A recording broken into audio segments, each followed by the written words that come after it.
Hello there and welcome to History for Lunatics. I'm so glad you're here tonight. Pull up something comfortable.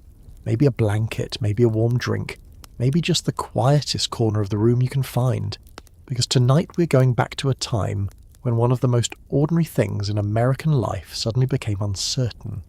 Not food, not money in the bank, not the mail arriving on time, though all of those things mattered in their own way.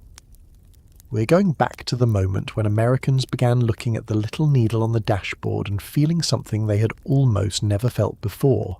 Fear. Tonight, we are talking about gasoline. That does not sound dramatic at first. Gasoline is not a king. It is not a battlefield. It is not a speech given from the steps of a monument. It is a smell on your hands after you pull away from the pump. It is a number on a sign beside the road. It is a stop you make when you're already late, while the engine idles and the radio plays something you barely notice. But in the 1970s, gasoline became one of the most important substances in American life, because the country had built itself around the assumption that it would always be there. And then, for a while, it was not. Before we go there, I want to ask you something simple. Where are you listening from tonight? Are you in a city where you do not need a car every day? Are you somewhere quiet where a grocery store is not around the corner and every errand begins with an ignition key turning in the dark? What time is it where you are? Is there traffic outside your window, or is the street empty now? I ask, because this story makes more sense when you begin with the ordinary sound of a car passing by. The soft roll of tyres on pavement, the quick red flash of brake lights, the small freedom we barely think about until it is taken away. And if this kind of storytelling speaks to you, if you like history told slowly, through regular people and regular rooms and the small details that explain how a whole country felt, then hit that subscribe button and give this video a like. You do not have to do it right now. Do it when something in this story makes you stop for a second and think, wait, I never imagined it that way. And if you remember the 1970s, or if your parents or grandparents ever told you about waiting in a gas line, tell me about it in the comments. I read those, and honestly, the small family memories are often where history feels most alive. Now, let us begin not in Washington, not in the Middle East, not in a corporate boardroom or an oil field, but at a gas station on an ordinary American road. It is early morning in late 1973, and the station is supposed to open in a few minutes. The sun is not fully up yet. The air is cold enough that people keep their windows mostly closed, but not closed all the way because everyone is listening. Engines are running in a long, uneven line that stretches past the station entrance, down the shoulder, around the corner, and out of sight. Some cars have been there since before dawn. Some drivers arrived with coffee and paper cups, some with children asleep in the back seat, some with work clothes hanging from a hook behind them, because they are trying to get gas before they go to their job. No one knows exactly how much fuel the station has. No one knows if the pumps will stay open for 20 minutes or 2 hours. Everyone is waiting for one thing, the station owner to come outside and either turn on the pumps or hang up the sign that ruins the morning. No gas. That was the phrase that made people angry faster than almost anything else in the country. It was short, blunt, and impossible to negotiate with. No gas meant the family station wagon stayed where it was. No gas meant the commute became a problem. No gas meant the delivery might not happen, the appointment might be missed, the weekend trip might be cancelled, the small promise made to a child might have to be broken. It meant America, a country that had spent decades telling itself the road was open, suddenly had to ask permission from a fuel pump. The strange thing is that the pump itself looked the same. The same hose, the same metal handle, the same little window with numbers rolling upward. That was part of what made the crisis feel so unreal. The world had not visibly ended. The suburbs were still there, the highways were still there, the shopping centres were still lit, the new houses still had 2-car garages, and the driveway still held long sedans with chrome bumpers and wide hoods. But something had shifted underneath it all. The machine still looked complete, but one of its basic assumptions had cracked. For most Americans alive in 1973, gasoline had always been available. Not always cheap in the way people remembered it being cheap, and not always something people loved paying for, but available. You pulled in, you filled up, you drove away. A teenager with a summer job might complain about the price, but he still bought it.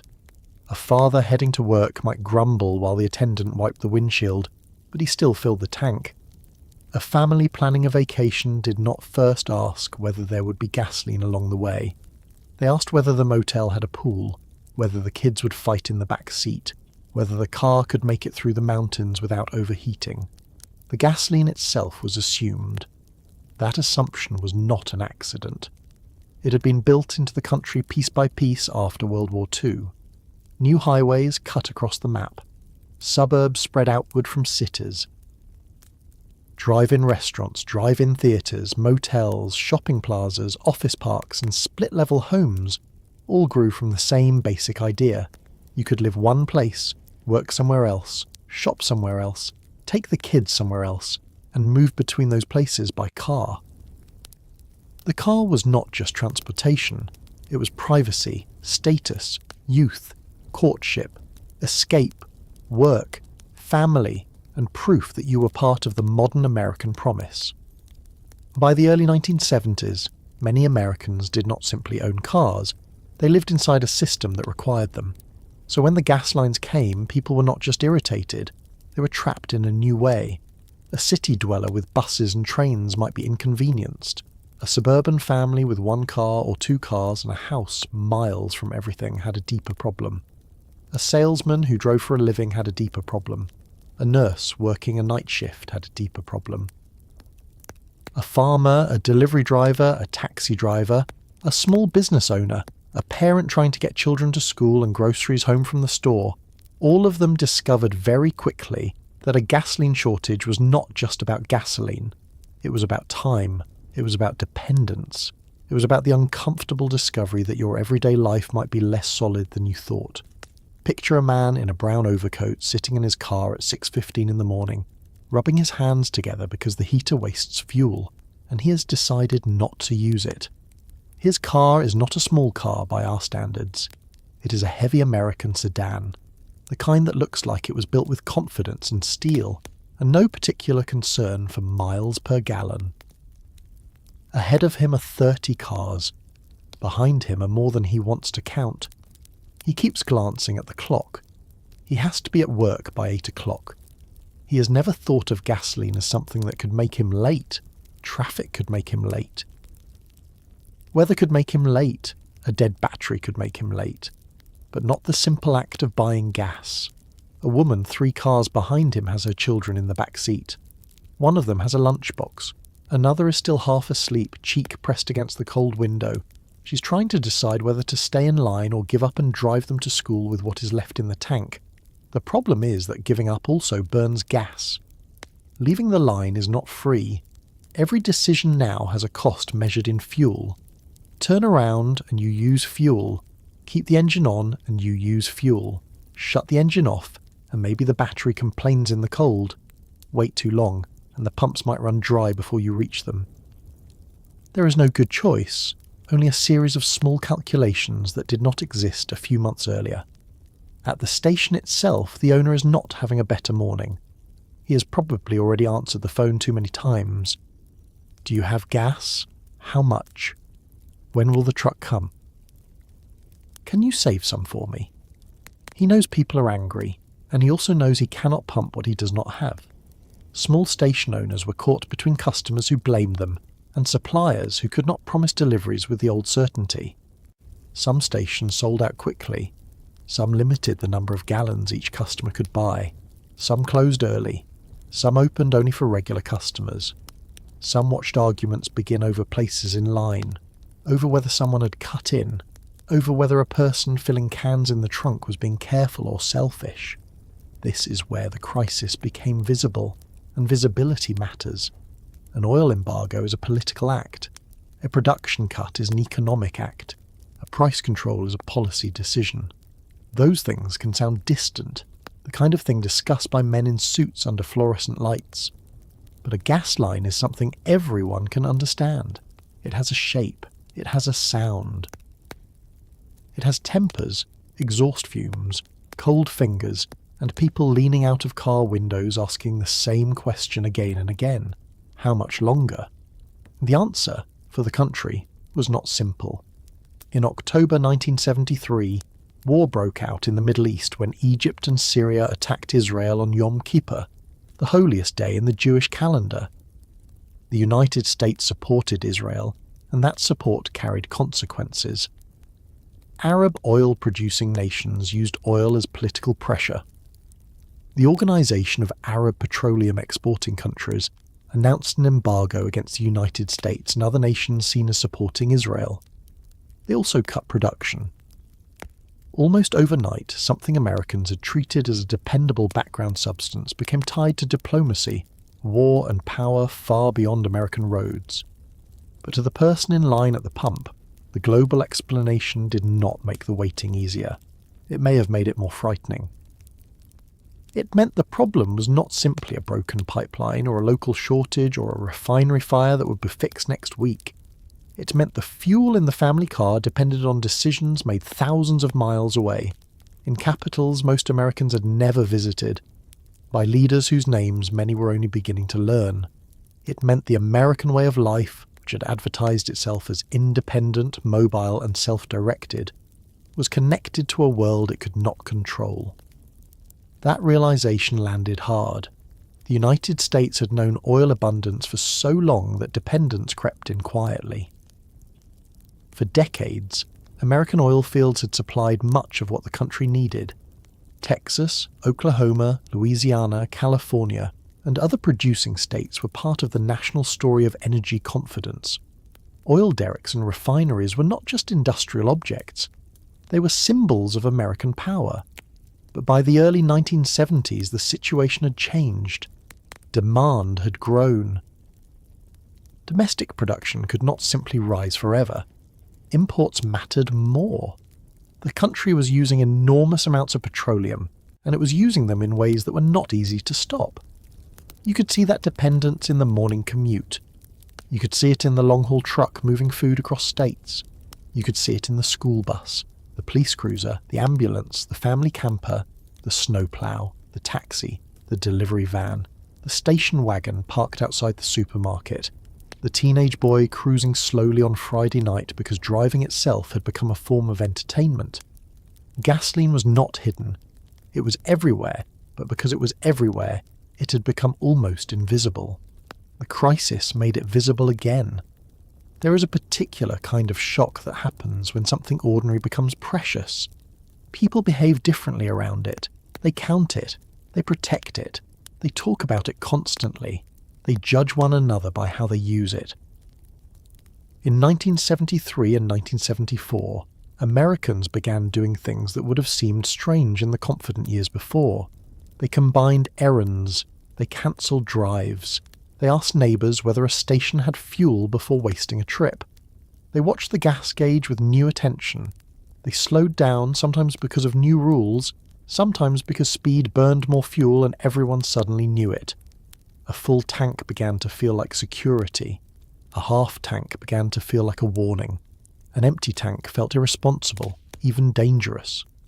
And then there were the signs. No gas today.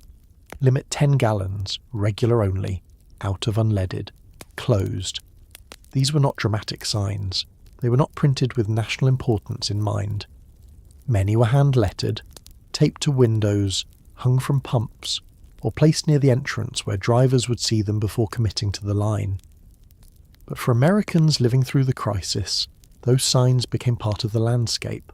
They stood where advertisements used to stand. They replaced the cheerful language of service and convenience with the hard language of shortage. A gas station had once promised motion. During the crisis, it often announced refusal. Imagine how strange that must have felt in a country where the road had been sold as a kind of birthright. The road trip was a family ritual. The interstate was a modern marvel. The car in the driveway said you could leave when you wanted. And now people sat in long lines waiting to be told how much motion they were allowed to buy. Of course, not everyone suffered equally. That is always true in a crisis, and it was true here.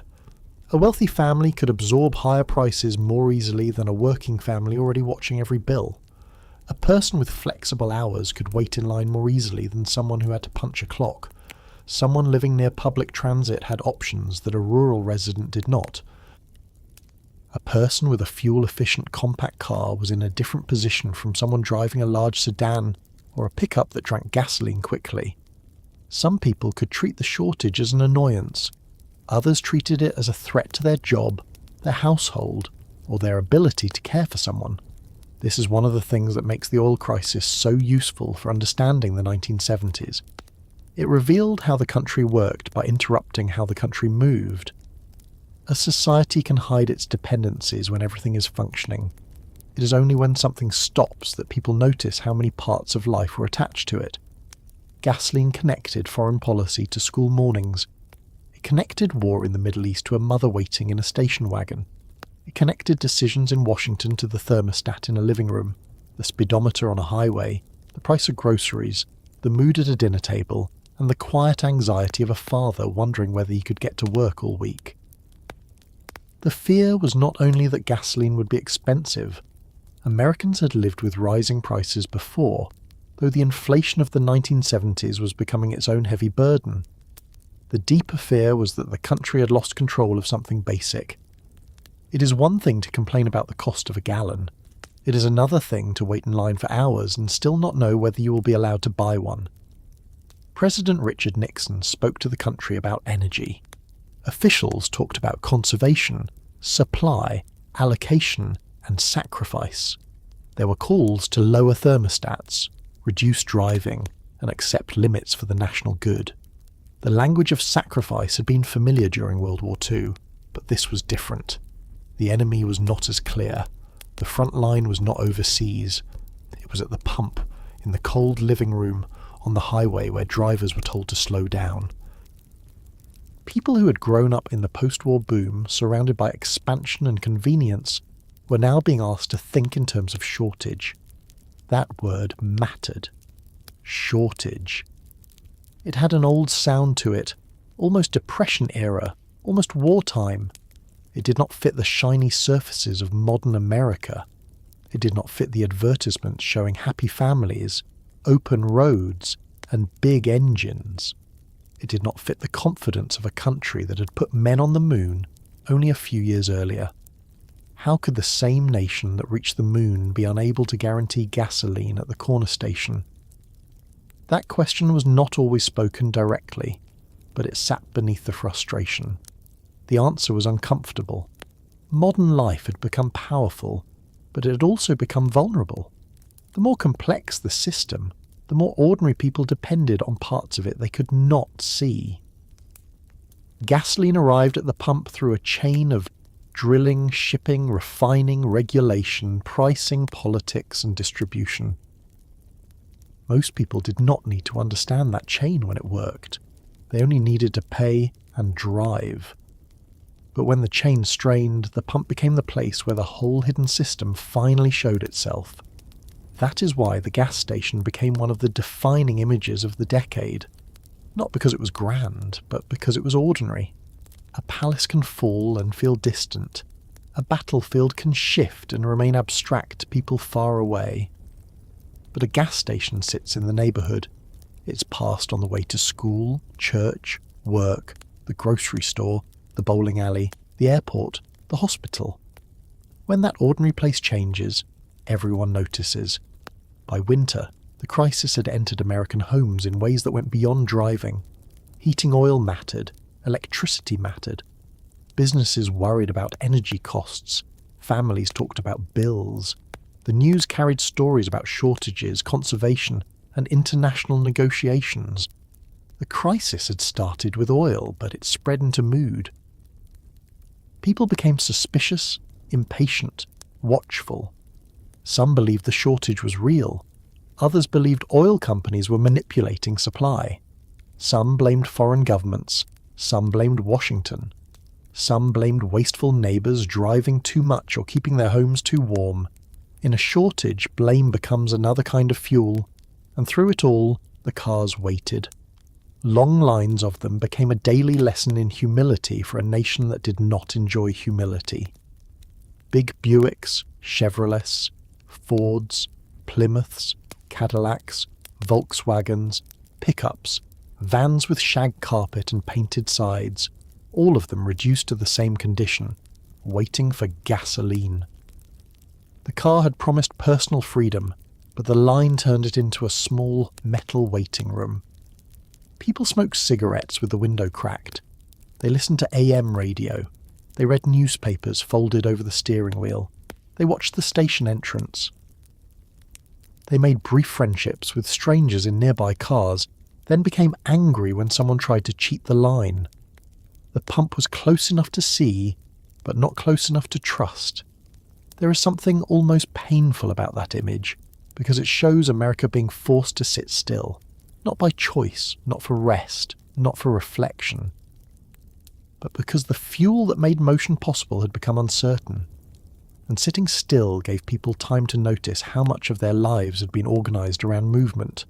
The job across town, the store across the highway, the school across the district, the relatives in another state, the vacation at the beach, the Sunday drive, the teenage date, the emergency trip, the quick errand that was no longer quick.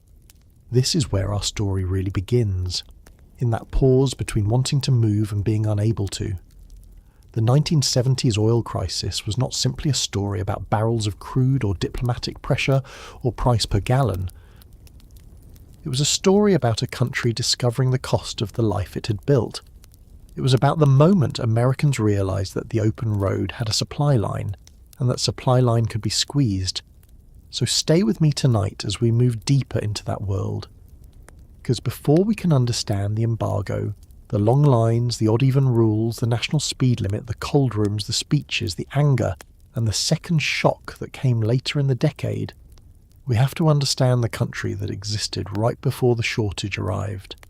A country of big cars, new suburbs, wide highways, cheap habits, and families who had been taught, in 1,000 small ways, that the engine would always start, the road would always open, and the pump would always be waiting.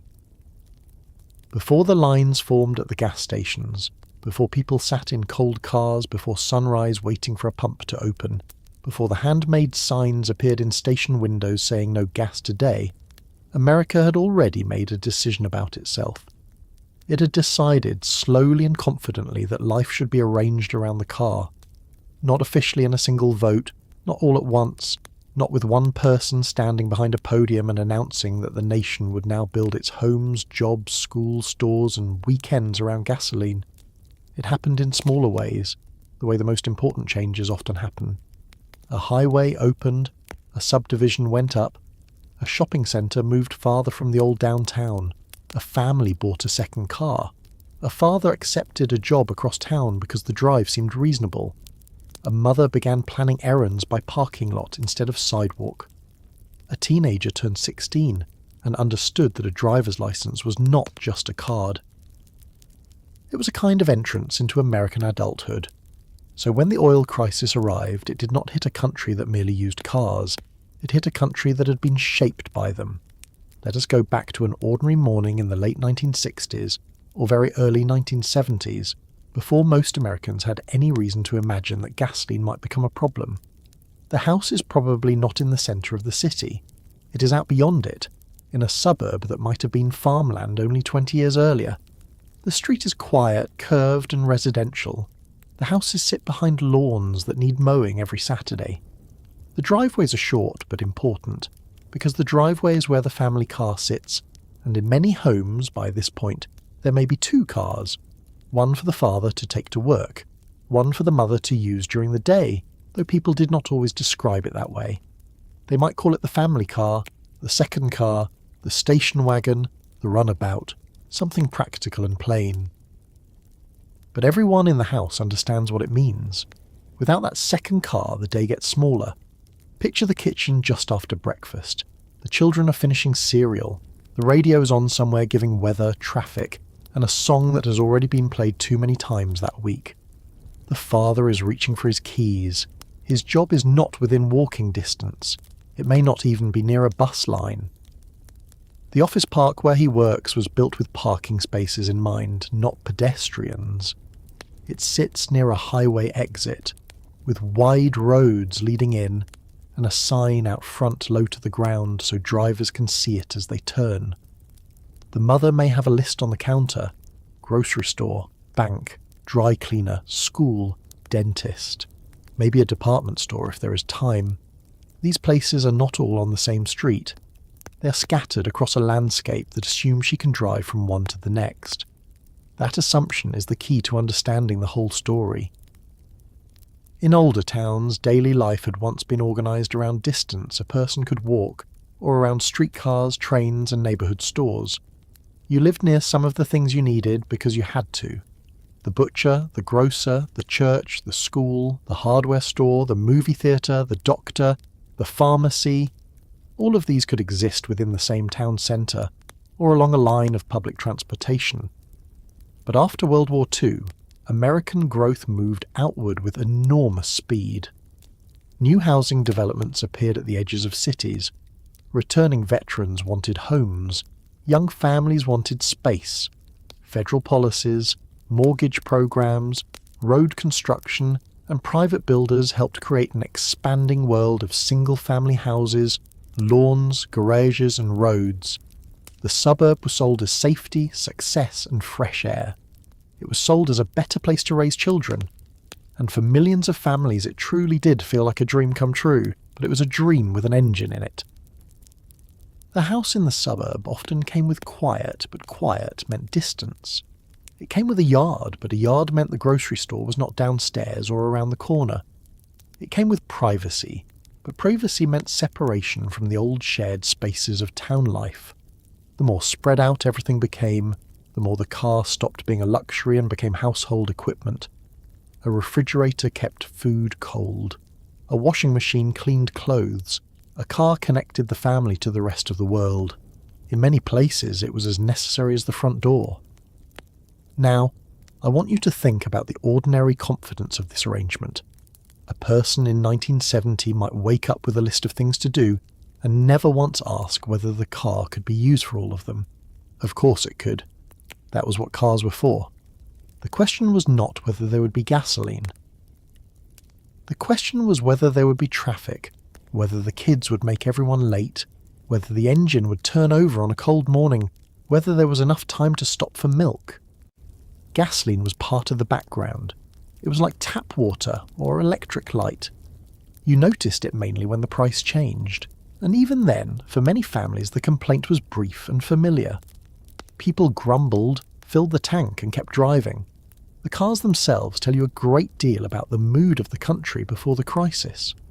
American cars of the late 1960s and early 1970s were often big, heavy and comfortable in a way that almost seems careless now. Long hoods, wide seats, large trunks, chrome details, soft suspension, engines designed more for power than restraint. A family sedan could feel like a moving living room.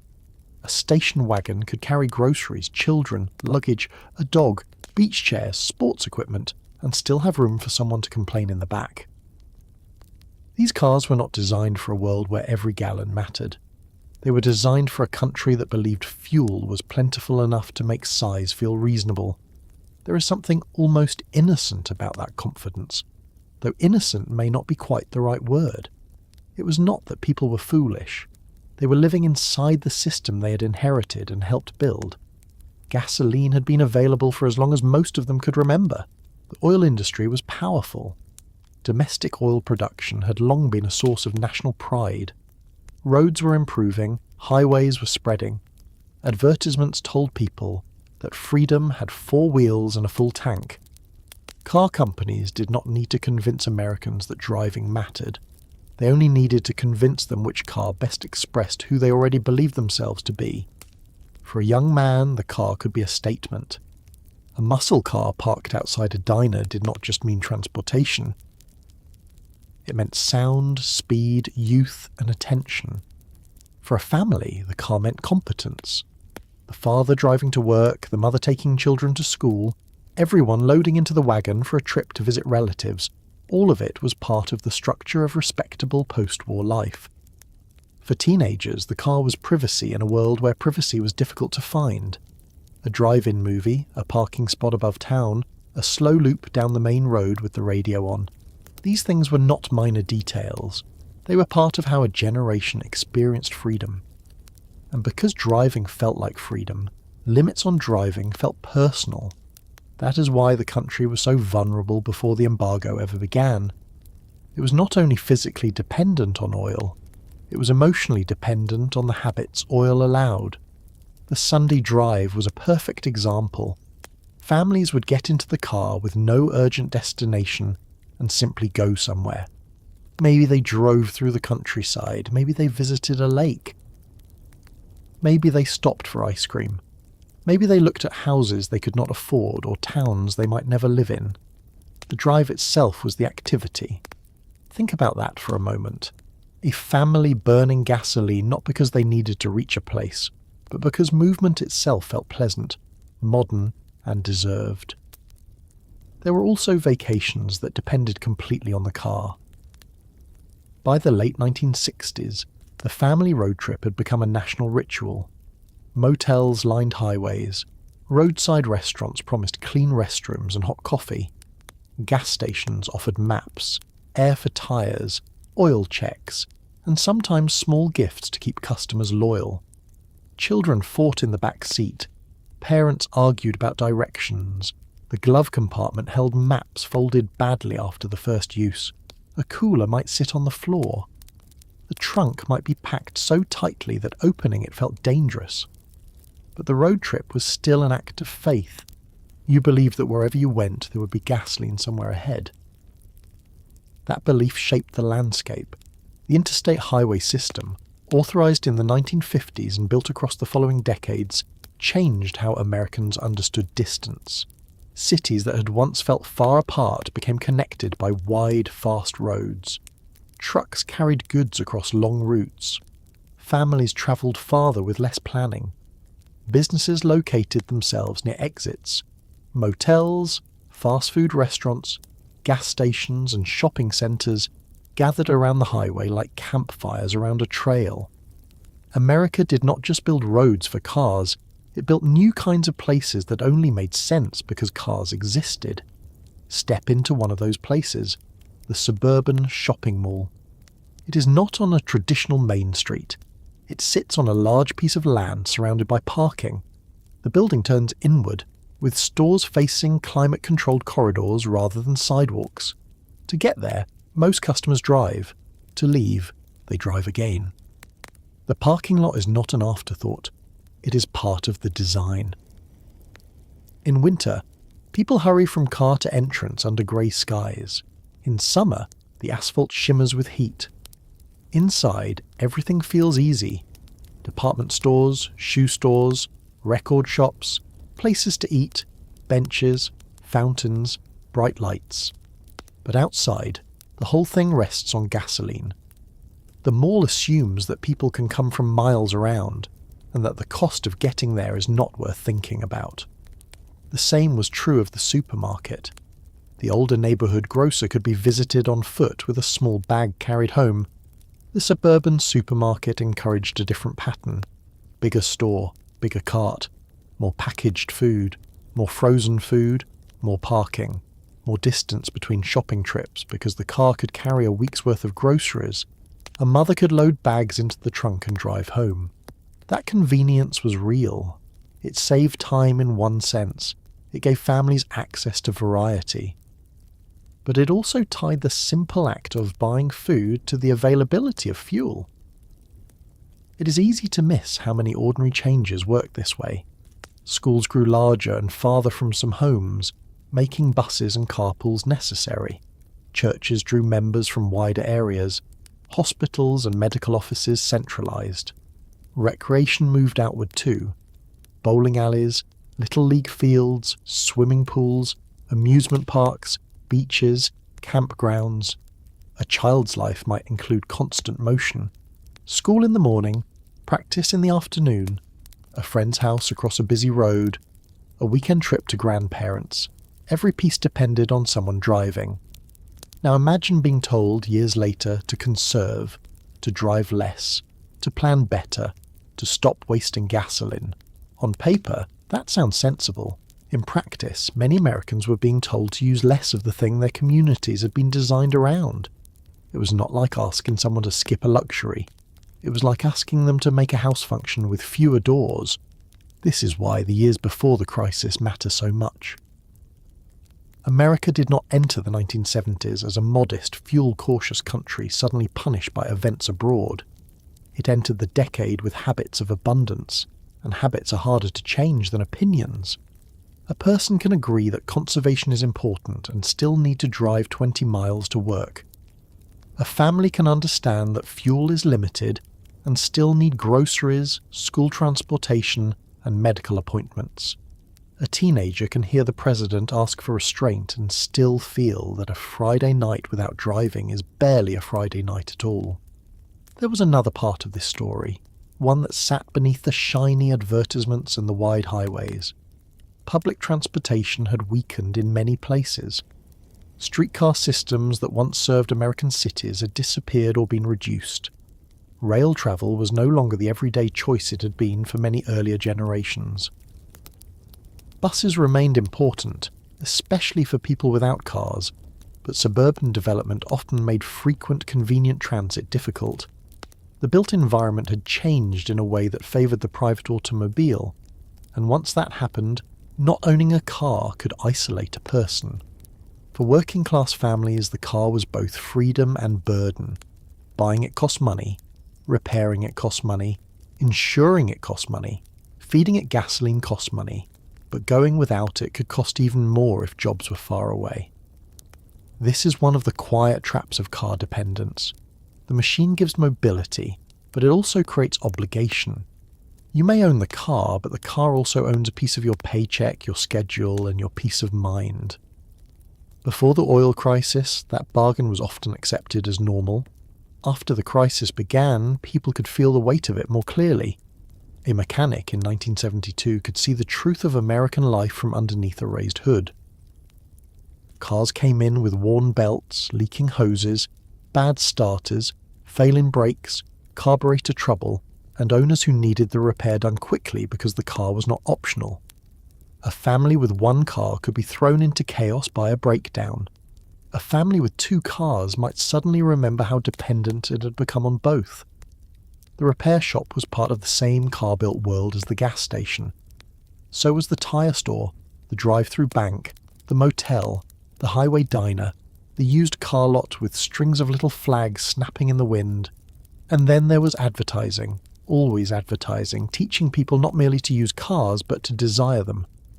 Cars were photographed on empty roads, mountain curves, desert highways, beaches, city streets at night. They were shown clean, fast, and free of traffic. No one in those advertisements sat in a gasoline line. No one worried about imports, embargoes, OPEC, refinery capacity, or price controls. The driver was in command. The road belonged to him. The car responded.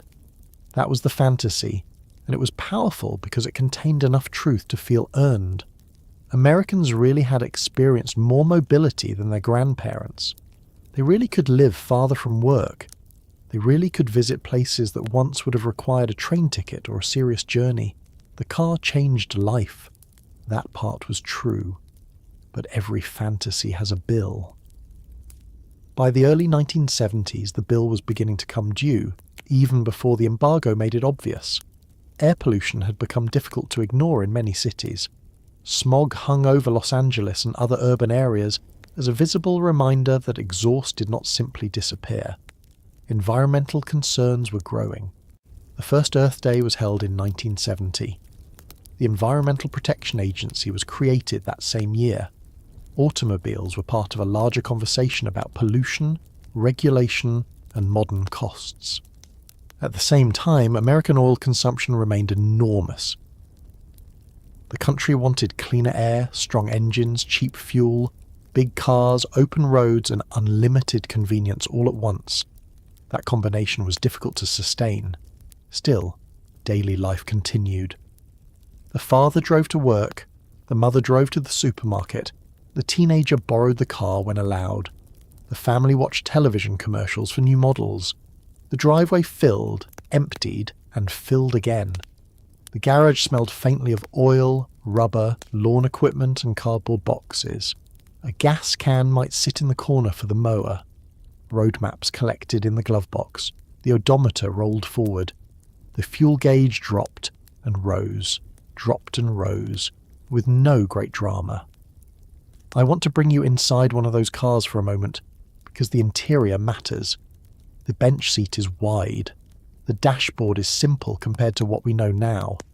There may be an AM radio, maybe FM if the car is newer or better equipped. The steering wheel is large. The seatbelts may be present, but not always used with the seriousness we expect today. Children may slide across the back seat on turns. In summer, the windows are down. In winter, the heater takes time to warm up. The car is not silent. It has rattles, engine noise, wind noise, and a smell that belongs to cars of that period. Vinyl, gasoline, dust, heat, and sometimes cigarettes. This is the room in which Americans move through their lives. For many people, the car was the first private room they controlled. A young couple could talk there. A salesman could eat lunch there between calls. A commuter could sit alone before entering the office or returning home. A mother could cry there for 2 minutes in a parking lot before collecting herself and going into the store. A teenager could become someone else for the length of a drive. The car was emotional space as well as physical space. So when gasoline became scarce, the loss was not only transportation. It was a disturbance in private life. That is something policy summaries often miss. They can tell you barrels, prices, imports, reserves, and consumption. Those numbers matter, but they do not tell you what it meant for a family to look at the car and hesitate. Should we go? Is it worth the gas? Can this wait? Those questions entered homes quietly at first, then more frequently, and each question was a small reversal of the post-war promise. For years, America had been teaching families that mobility meant success. Suddenly, mobility required justification. The irony is that many Americans had moved to suburbs precisely because the car made such places possible. They had chosen the yard, the quiet street, the extra bedroom, the better school district, the distance from downtown noise and crowding. These were not foolish desires. They were human desires. Space, safety, ownership, a place for children to ride bikes, a kitchen window looking out on grass. But the fuel crisis exposed the hidden condition attached to those desires. The suburb worked best when gasoline was cheap and available. Take that away even partly, and the peaceful street became part of a larger problem. This does not mean everyone immediately regretted suburban life. Most did not. People rarely abandon a way of life just because its weaknesses are revealed. More often, they adjust, complain, improvise, and continue. They joined carpools. They made fewer trips. They watched prices. Some considered smaller cars. Some turned down the thermostat. Some bought locking gas caps because gasoline theft became a concern in certain places. But the deeper arrangement remained. America had not built itself for easy retreat from the automobile. By the time the embargo arrived in 1973, the country was like a household that had spent years arranging every room around one fireplace, and then discovered the woodpile was not guaranteed. The comparison is not perfect, but it helps. The car was not an accessory to American life. It was at the centre of the room. Roads, suburbs, work schedules, stores, family habits, and personal identity all faced toward it. That is why the shortage felt so large. It touched the object around which so much had been organised. There is a temptation to tell this story as if Americans before the crisis were simply wasteful, as if they should have known better, as if the answer was obvious. But that is too easy. People live according to the world available to them. A family in 1970 did not design the interstate system. A teenager cruising on a Saturday night did not create foreign oil dependence. A mother driving 6 errands across town did not invent suburban zoning. A worker commuting to a factory or office did not personally decide that jobs and homes should be separated by miles of road. They were participants in a system that rewarded driving at every turn and punished not driving in ways both obvious and quiet. And yet systems are made of choices, even when no single choice seems decisive. The wide highway, the distant subdivision, the big engine, the mall parking lot, the second car, the assumption of cheap gasoline, each one seemed reasonable in its own moment. Together they created a country that could be shaken by a shortage at the pump. So before we stand in the gas lines again, before we hear the anger and watch the station signs change, it is important to sit with this earlier America for a little while. Not to mock it, not to excuse it, just to understand it. The America before the oil crisis was not empty-headed. It was confident. It had won a world war, built highways, filled suburbs, bought appliances, sent children to college, and taught millions of people that a better life might be found just a few miles farther down the road. The problem was that the road required fuel, and the fuel required a world beyond the driver's control. By 1973, that world was already tightening. Oil production, imports, politics, war, and price pressures were moving toward the American pump. Most families did not see it yet. They were still getting into their cars in the morning, still turning the key, still backing out of the driveway, still assuming the day could be arranged by distance and desire. The shopping centre opened. The office park filled. The school buses rolled. The highway carried commuters under a pale morning sky. Everything looked normal. And that is usually how a crisis approaches ordinary people, not with warning music, not with a clear sign that says your way of life is about to be tested. It arrives while the coffee's cooling, while the kids are looking for their shoes, while someone is late for work, while the gas gauge sits just above a quarter tank and no one is worried yet, because the station is on the way. The crisis did not begin at the gas pump. That is the strange thing about it. For most Americans, the first signs of trouble would appear in the most ordinary places. At the corner station, on the evening news, in the price of heating oil, in a conversation at work, in a husband coming home and saying he had heard there might be shortages, in a wife asking whether they should fill the tank before the weekend just in case. But the event itself began far away from the long American road. It began in a region many Americans knew mostly through newspaper headlines, religious memory, and the quick, serious voice of a television anchor explaining a war that seemed both ancient and suddenly urgent. On October 6, 1973, while many Jewish families around the world observed Yom Kippur, Egypt and Syria launched attacks against Israel. In the United States, the news arrived into living rooms that still looked much like the country we stepped through before. Carpeted floors, wood-panelled walls, children doing homework at kitchen tables, fathers reading newspapers after work, mothers folding laundry near the television, the family car sitting outside with maybe half a tank of gasoline, and no one yet frightened by that fact.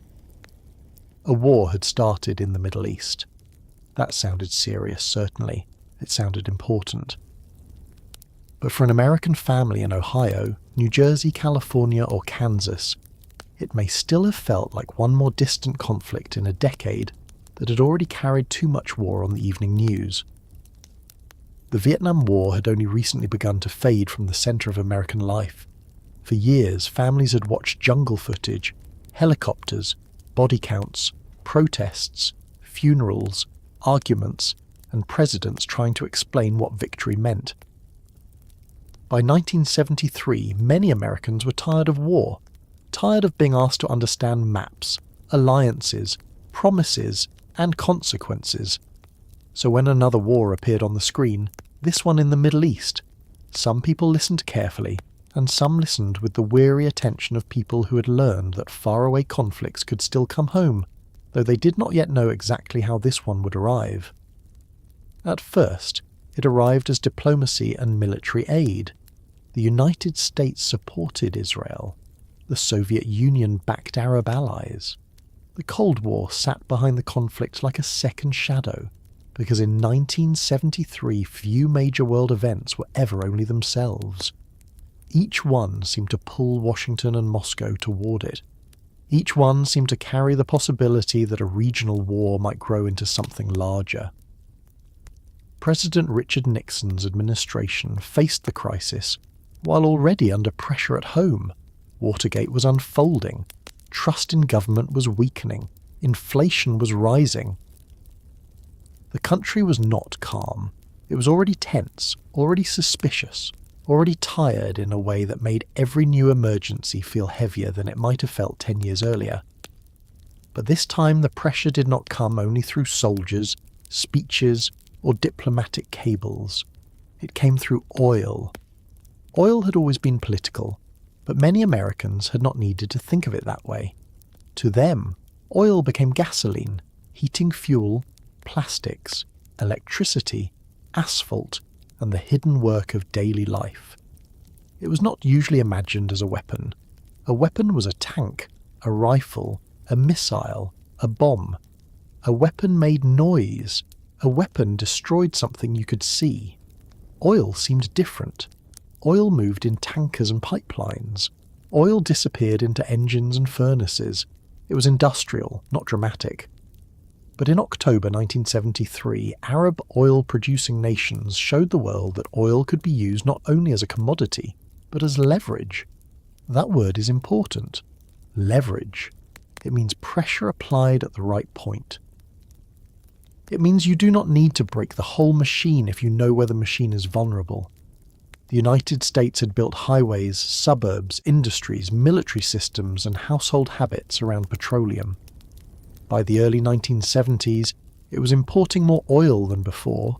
It still had domestic production, still had enormous energy resources, still saw itself as powerful, but its dependence had grown. The oil-producing nations understood something that ordinary American drivers had not yet been forced to see.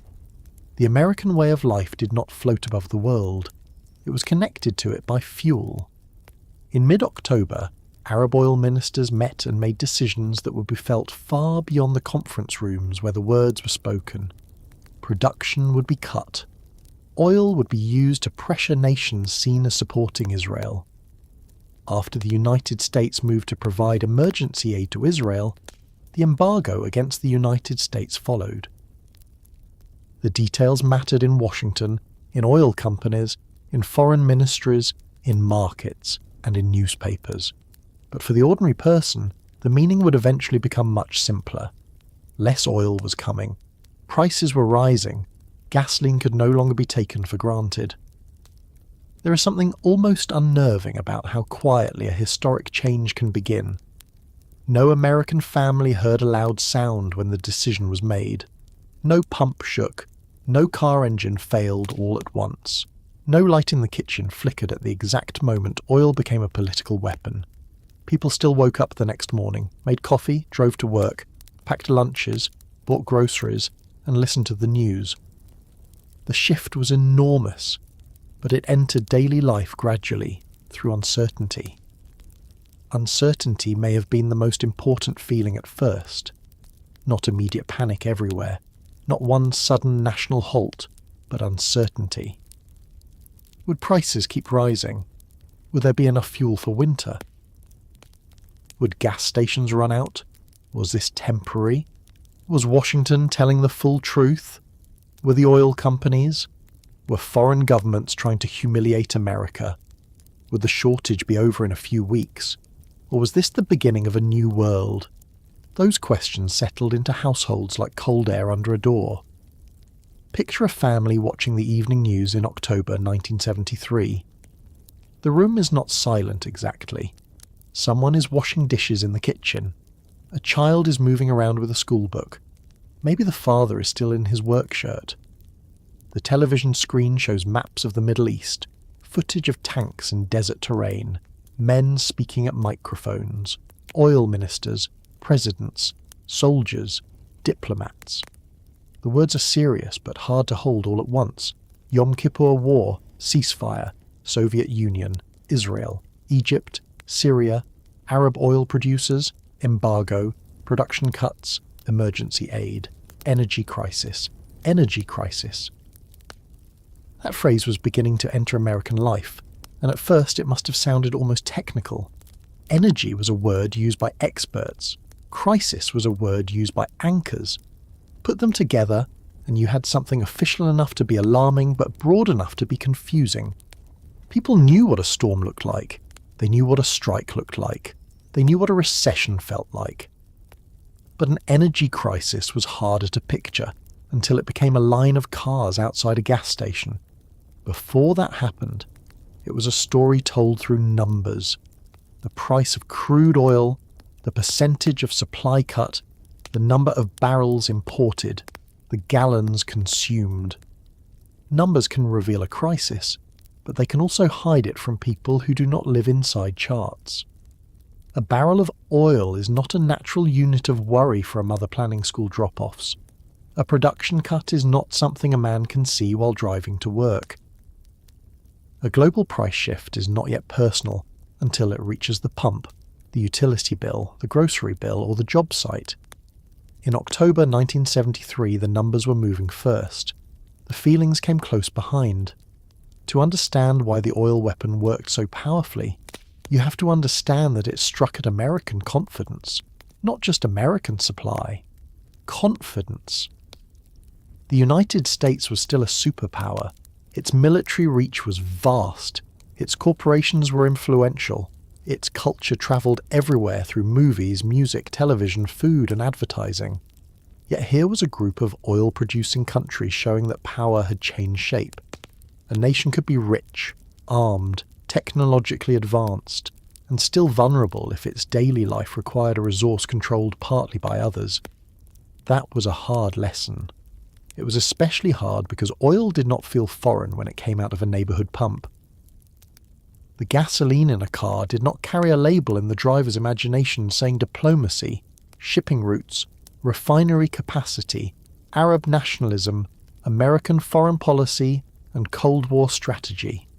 It smelled like gasoline. It made the engine run. It took the children to school. The crisis forced Americans to see the long chain behind the short errand. And what a chain it was.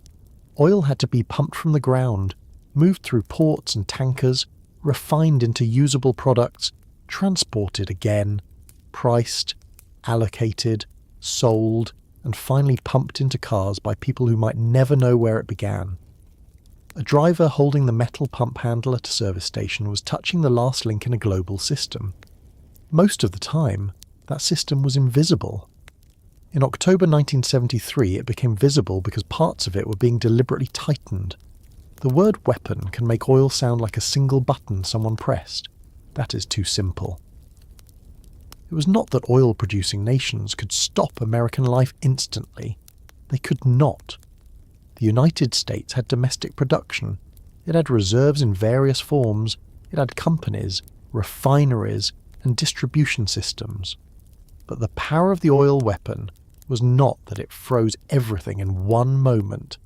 It was that it created fear, scarcity, price pressure, and political urgency in a country built for abundance. It made Americans wonder what else could be withheld. That wondering changed the atmosphere. At kitchen tables, people began talking about fuel with a seriousness that had not been common before. A father might say they should not take the long drive on Sunday. A mother might say she would combine errands. Someone might mention that a neighbour had filled extra cans and stored them in the garage, which sounded practical to one person and selfish or dangerous to another. A teenager might complain that everyone was overreacting. An older relative who remembered the Depression or World War II rationing might say people had no idea how soft they had become. These conversations were not national policy, but they were how national policy became real. In offices, the talk was the same. Who had gas? Which station was open? What was the price? Did anyone hear when the next delivery would come? Men who had once discussed baseball, weather, or union contracts now compared rumours about fuel. Secretaries, salesmen, teachers, mechanics, nurses, police officers, factory workers, all of them began to share information in small, informal networks. A station on Route 9 had regular. A place near the highway was out. Someone heard deliveries came early on Thursdays. Someone else said not to trust that because the trucks were delayed. Rumour thrives when systems become uncertain, and the fuel system was now uncertain enough to make rumour useful. In Washington, the crisis forced leaders to speak in a language Americans had not heard so often in the post-war years. Conservation, sacrifice, limits. Those words did not fit easily with the consumer culture of the previous decades. Americans were used to being encouraged to buy more, drive farther, heat their homes comfortably, vacation by car, and measure progress through convenience. Now officials were asking people to use less. The request itself was not unreasonable, but it collided with everything the country had been taught to want. The timing made it worse.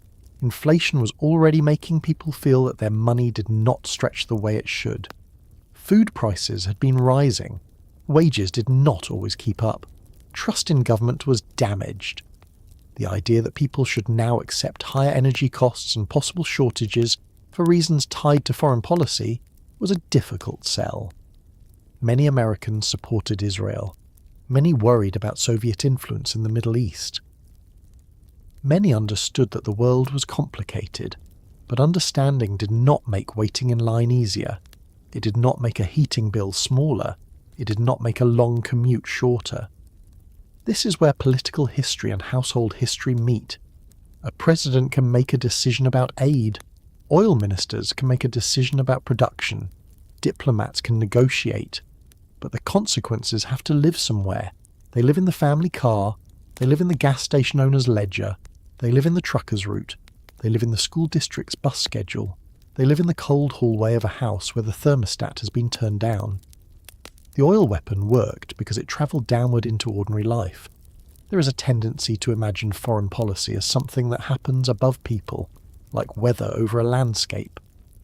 In October 1973, foreign policy came down to the level of the driveway. That is what made the crisis so intimate. A person could disagree with the government, support the government, ignore the government, or mistrust the government.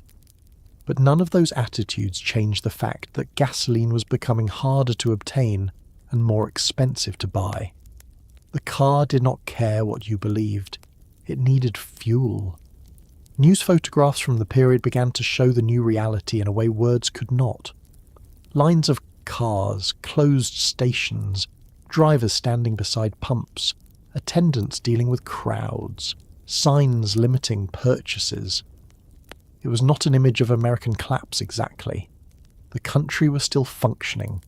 People were still going to work, children were still going to school, stores were still selling goods, television programs were still airing, and families were still eating dinner. But the pictures showed a country interrupted. That interruption mattered. Imagine being a gas station attendant during those first weeks of anxiety. Not the owner, not the oil minister, not the president, just the person in uniform near the pump. All day, people ask you questions you cannot answer. When is the next delivery? Why did the price go up? Can I get more than the limit? Are you holding gas back? Is there enough for me? People are polite at first, then less polite as the day goes on. Some are scared, some are angry, some are embarrassed by how badly they need what you control. You may not feel powerful. You may feel trapped between an empty underground tank and a line of people who believe someone must be responsible. That was one of the cruel tricks of the crisis. The people most visible were not always the people with the most control. The station owner became the face of scarcity. The attendant became the person who had to say no. The driver ahead of you became the enemy if he bought too much. The neighbour became suspicious if he topped off his tank too often. Meanwhile, the real causes stretched through war, diplomacy, markets, production decisions, federal rules, and decades of energy habits. But anger usually looks for the nearest object. In homes, the crisis began to change the sound of ordinary planning. A trip to visit relatives could no longer be assumed. A weekend away might be postponed. A commute might be timed differently. People asked whether something was worth the gas. That question, simple as it was, marked a major change in American thinking. Worth the gas. Before the crisis, the cost had existed, but the phrase did not carry the same weight. Now gasoline became a measure of value. A drive had to justify itself. And yet, even with all the fear, life did not stop. That is important. People still laughed. They still went to work. They still argued about small things. Children still wanted rides. Teenagers still wanted to go out.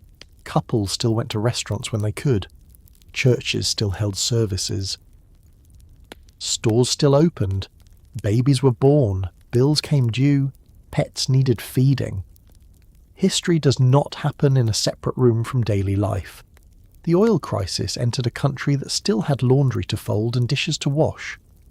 One of the most revealing parts of October 1973 is how quickly Americans had to learn new vocabulary.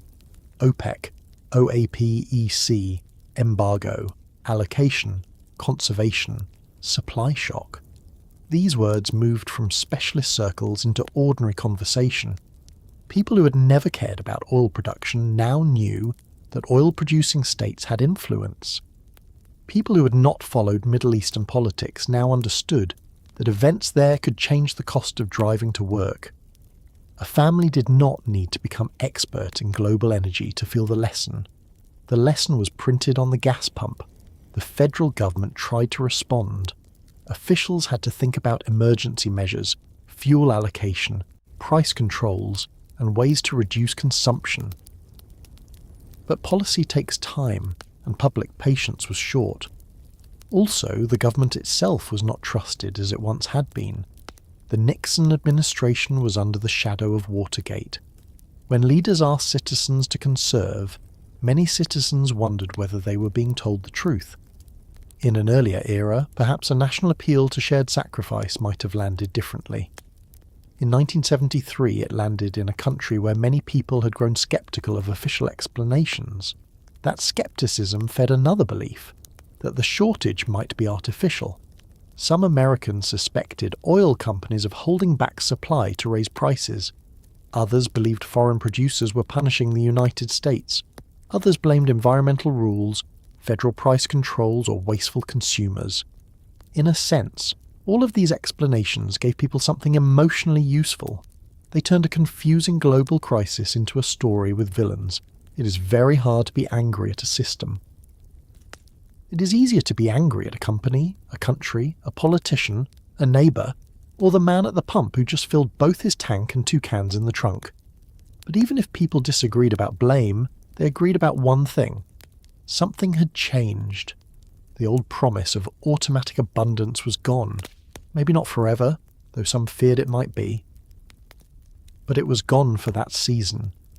The driver could no longer assume that desire and distance were enough. The family could no longer assume the road would always welcome them on the same terms. The nation could no longer assume that its size, wealth, and military power protected it from the decisions of oil producers. The crisis had taken a background resource and dragged it to the centre of American life. There is a particular moment in any household emergency when people stop saying, "This cannot be happening," and begin making adjustments. October 1973 was that moment for American energy. The country was not yet deep into all the gas lines and rules that would define public memory of the crisis, but the adjustment had begun. People listened more carefully to news about oil. They watched prices. They filled up sooner than usual. They postponed unnecessary trips. They talked about thermostats. They began to understand that the word embargo was not just something printed in a newspaper. It could reach into the garage. That reaches the heart of this part of the story. Oil became a weapon not because it exploded, but because it made Americans wait, worry, calculate, and doubt. It turned the fuel pump into a political object. It connected the driver's hand to decisions made across an ocean. It showed that modern comfort could be pressured without a single shot being fired on American soil. And as October moved toward November, the first shock settled into something more durable and more frustrating. The crisis was no longer only a headline from abroad. It was becoming a routine. Drivers were beginning to learn which stations ran out early, which ones had deliveries, which ones might be worth the wait. Families were starting to organise their days around fuel. The old casual stop at the gas station was turning into an errand that required strategy, patience, and sometimes luck. The weapon had been used far away.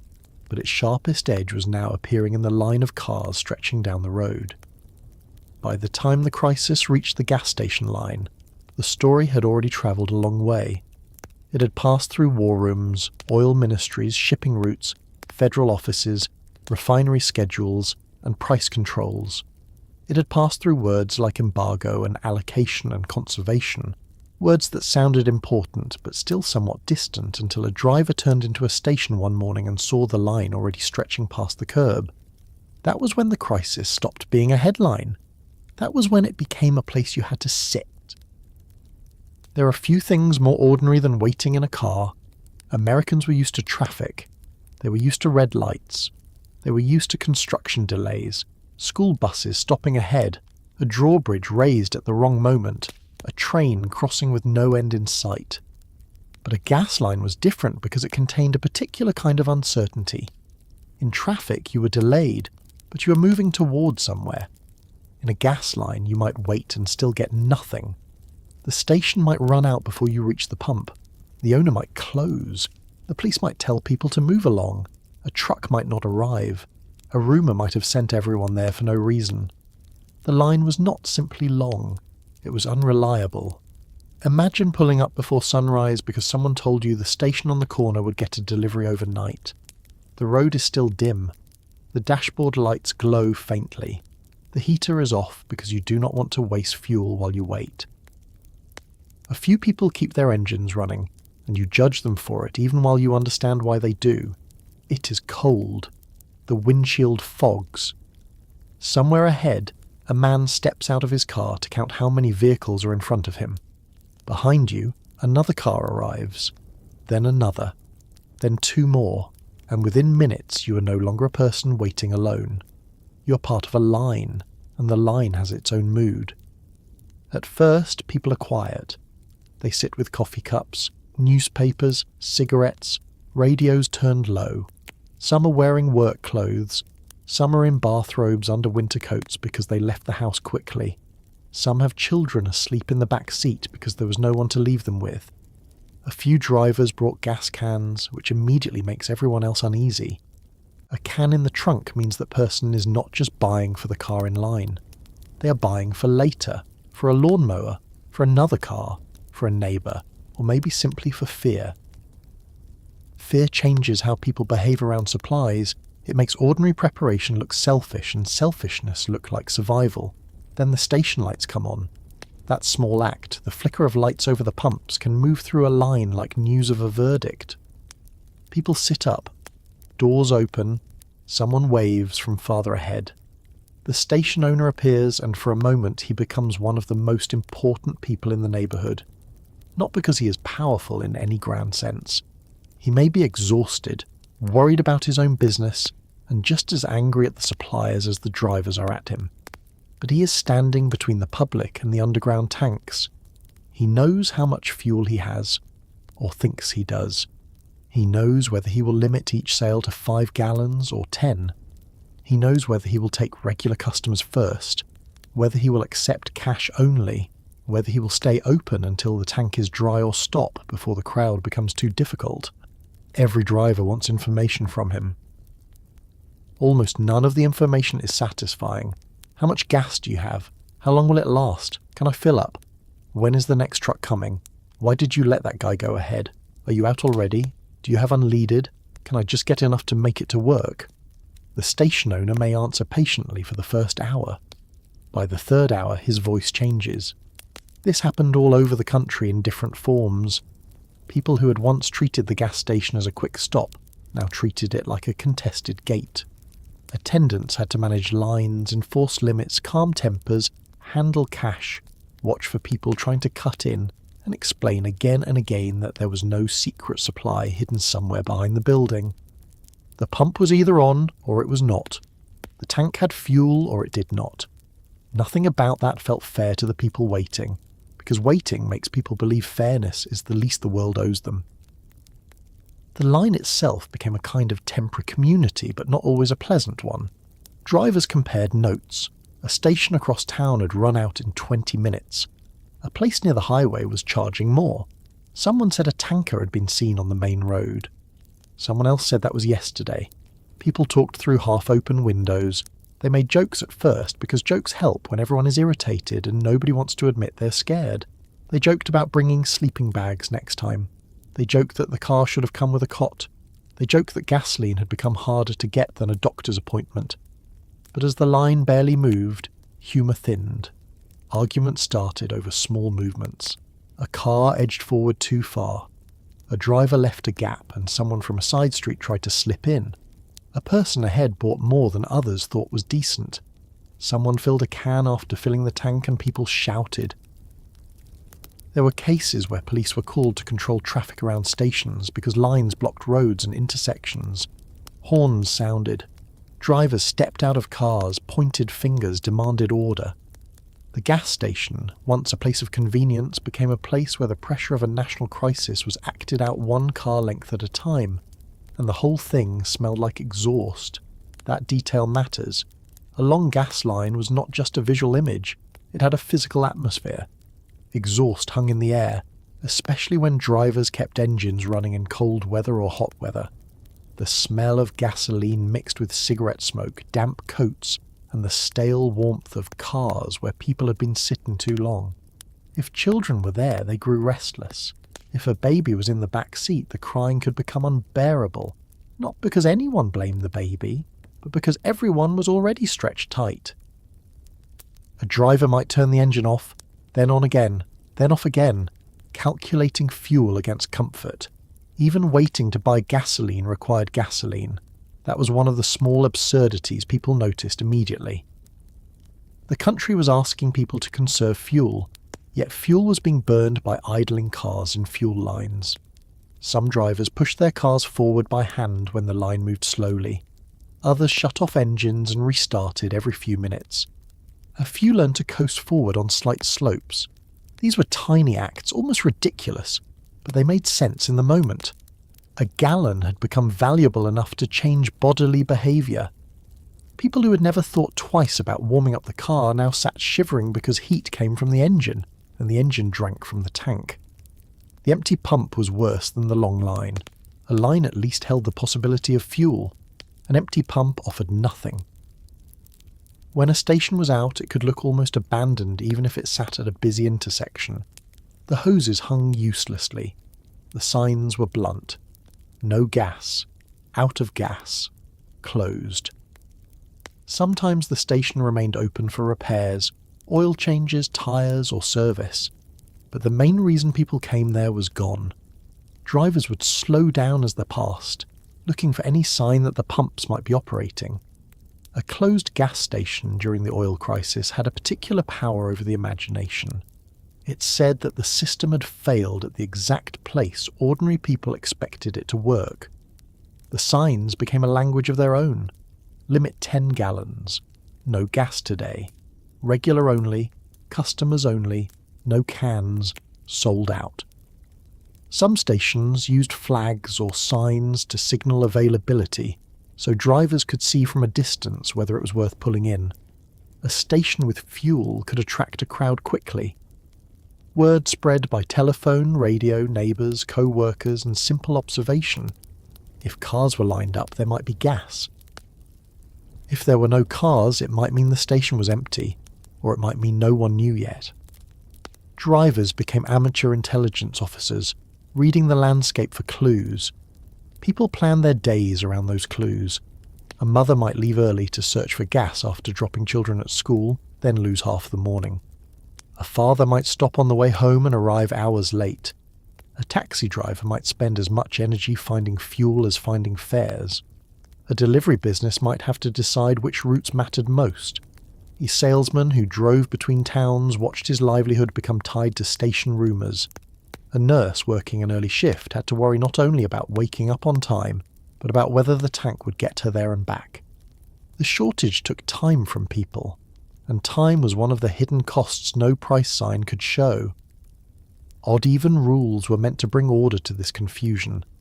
The idea was simple enough for everyone to understand, which was part of its appeal. In many places that adopted the system, drivers could buy gasoline on certain days depending on the last number of their license plate. If the plate ended in an odd number, you went on odd number dates. If it ended in an even number, you went on even-numbered dates. Personalised plates or plates without a clear number were handled by special rules depending on the state or locality. The goal was to reduce lines, prevent everyone from rushing the pumps at once, and create a sense that access would be shared. But a simple rule does not create a simple life. Imagine standing in your kitchen with a calendar, a car key, and a half-empty tank. Today is an even day. Your plate is odd. You're not supposed to buy gas today. Tomorrow you can, but tomorrow you work late. The day after that you cannot.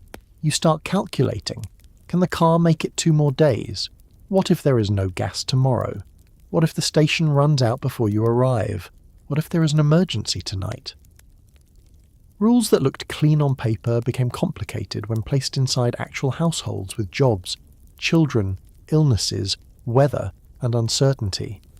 For families with more than one car, odd-even rules created another set of calculations. Which car had which plate? Which one needed fuel first? Could the family use the car whose day matched the date? Did it matter if one vehicle was the commuting car and the other was used for errands? Some people tried to arrange their lives around the plate numbers.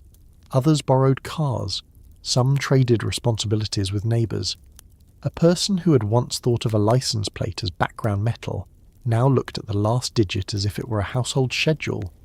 This is the kind of detail that makes the crisis feel so strange. The state did not need to enter the living room directly. It entered through the license plate. A number stamped on the back of a car now helped decide when a person could buy fuel.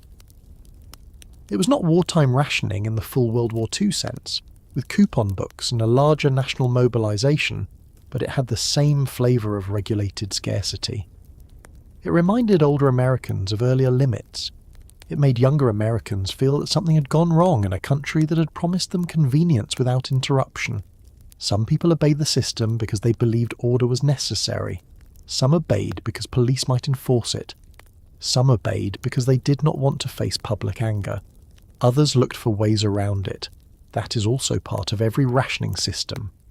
Rules create fairness, but they also create incentives to cheat, bend, interpret, or evade. Drivers topped off when they did not really need to. People stored gasoline in cans, sometimes dangerously. A few tried to buy on the wrong day and hoped the attendant would not notice or would not care. Others became watchful citizens, quick to report or shame anyone who seemed to be taking more than their share. Shortages often produce moral judgment. A person buying gasoline stops being only a customer. He becomes a test case. Is he reasonable? Is he greedy? Does he need that fuel? Is he filling up for work or for pleasure?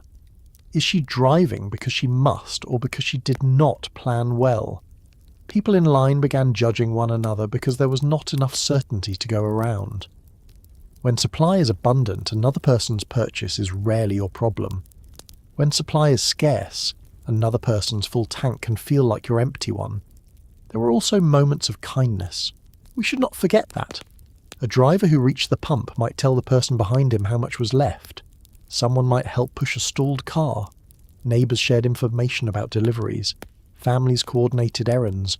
Co-workers formed carpools. Some station owners tried hard to serve essential workers or regular customers fairly. People who had extra fuel might help someone who truly needed it. Crisis does not make everyone cruel.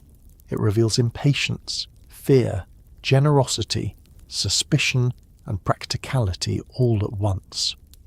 For station owners, the odd-even system did not remove the burden. It simply changed the shape of it. They still had to deal with crowds, shortages, delivery uncertainty, and anger. They still had to decide how strictly to enforce rules. They had to watch the tanks and keep the pumps moving. Some were accused of favouritism.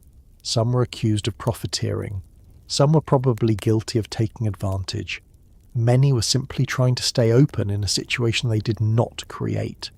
A small business owner could spend years building trust in a neighbourhood, then watch that trust fray because gasoline deliveries became irregular. The attendants had their own exhausting role. They stood outside in heat, cold, rain and exhaust. moving from car to car, pumping fuel, collecting money, answering the same questions, and absorbing the frustration of people who had waited too long. In the days of full-service stations, many drivers did not pump their own gas. The attendant was part of the transaction. During the crisis, that meant the attendant became the human face of an inhuman problem. He could be cursed at for a shortage caused by international politics, domestic policy, market strain, and decades of national habits. That is a heavy thing to place on a young man in a work shirt holding a pump handle. The lines also changed how people thought about the car itself. A car with a full tank felt almost luxurious. A car with less than a quarter tank became a source of anxiety. Drivers who once let the needle drop close to empty began filling whenever they could, even if they did not need much, because the next chance was uncertain. This behaviour was understandable, but it worsened the pressure. When everyone tries to protect themselves against shortage by buying early, the shortage feels worse. The desire for security can make security harder for everyone. That was one of the problems officials faced. They asked people not to top off. They asked people to conserve. They asked people to avoid unnecessary trips. But asking a frightened public to behave calmly is never easy. The person with a half tank understands the logic of waiting. The same person, remembering the empty pumps last week, may fill up anyway. Fear is not always irrational. Sometimes it is memory acting quickly. Inside homes, the gas line became part of the family schedule. It could decide who used the car, when errands happened, whether children attended activities, whether visits were cancelled. A husband and wife might argue not because they disagreed about politics, but because one of them used the car more than expected. A teenager might be told no, not because the parents were strict, but because there was not enough gas to waste on driving around. A grandparent might postpone a visit. A church group might cancel an outing. A family might decide that Sunday dinner across town was no longer worth the fuel. These were small losses, but small losses repeated often become a change in mood. Workplaces adapted too. Carpooling became more than a friendly suggestion. Some employers encouraged shared rides. Employees compared routes. People who had once driven alone now sat with co-workers early in the morning, making conversation before they were fully awake. For some, this was pleasant. For others, it felt like another piece of privacy lost to the crisis. The private car had allowed silence, radio choices, cigarette breaks, detours, and the illusion of control. A carpool saved fuel, but it also required coordination. Who drives today? Who is late? Who needs to leave early? Who talks too much? Conservation often sounds simple until it involves actual people. On highways, the crisis began to change speed. The national 55-mile-per-hour speed limit would become one of the most visible symbols of the era. But even before and around such measures, drivers were learning that speed consumed gasoline. A heavy car moving fast burned fuel with confidence. Slowing down became both a rule and a habit of necessity. This was difficult for a country that associated speed with modern life. The American highway had promised fast movement across wide distances. Now drivers were being told that restraint was patriotic, economical, and necessary.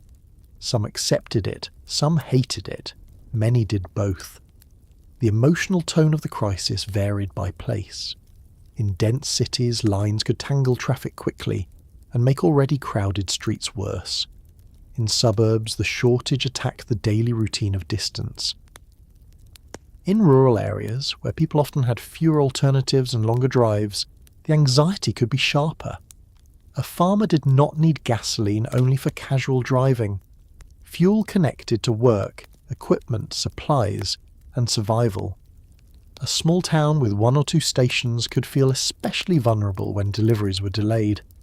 If the pump was empty there, the next possibility might be miles away, and reaching it used more of what you were trying to find.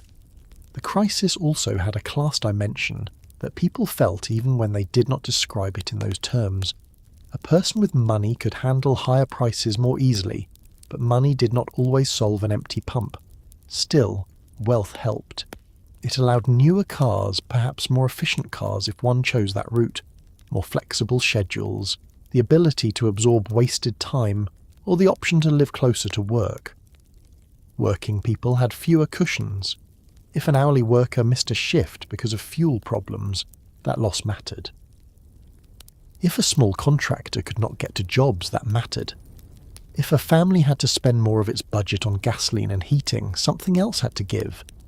And yet, the gas line made people appear equal for a moment. A Cadillac could sit behind a compact car, a doctor could wait behind a grocery clerk, a businessman could be trapped behind a student.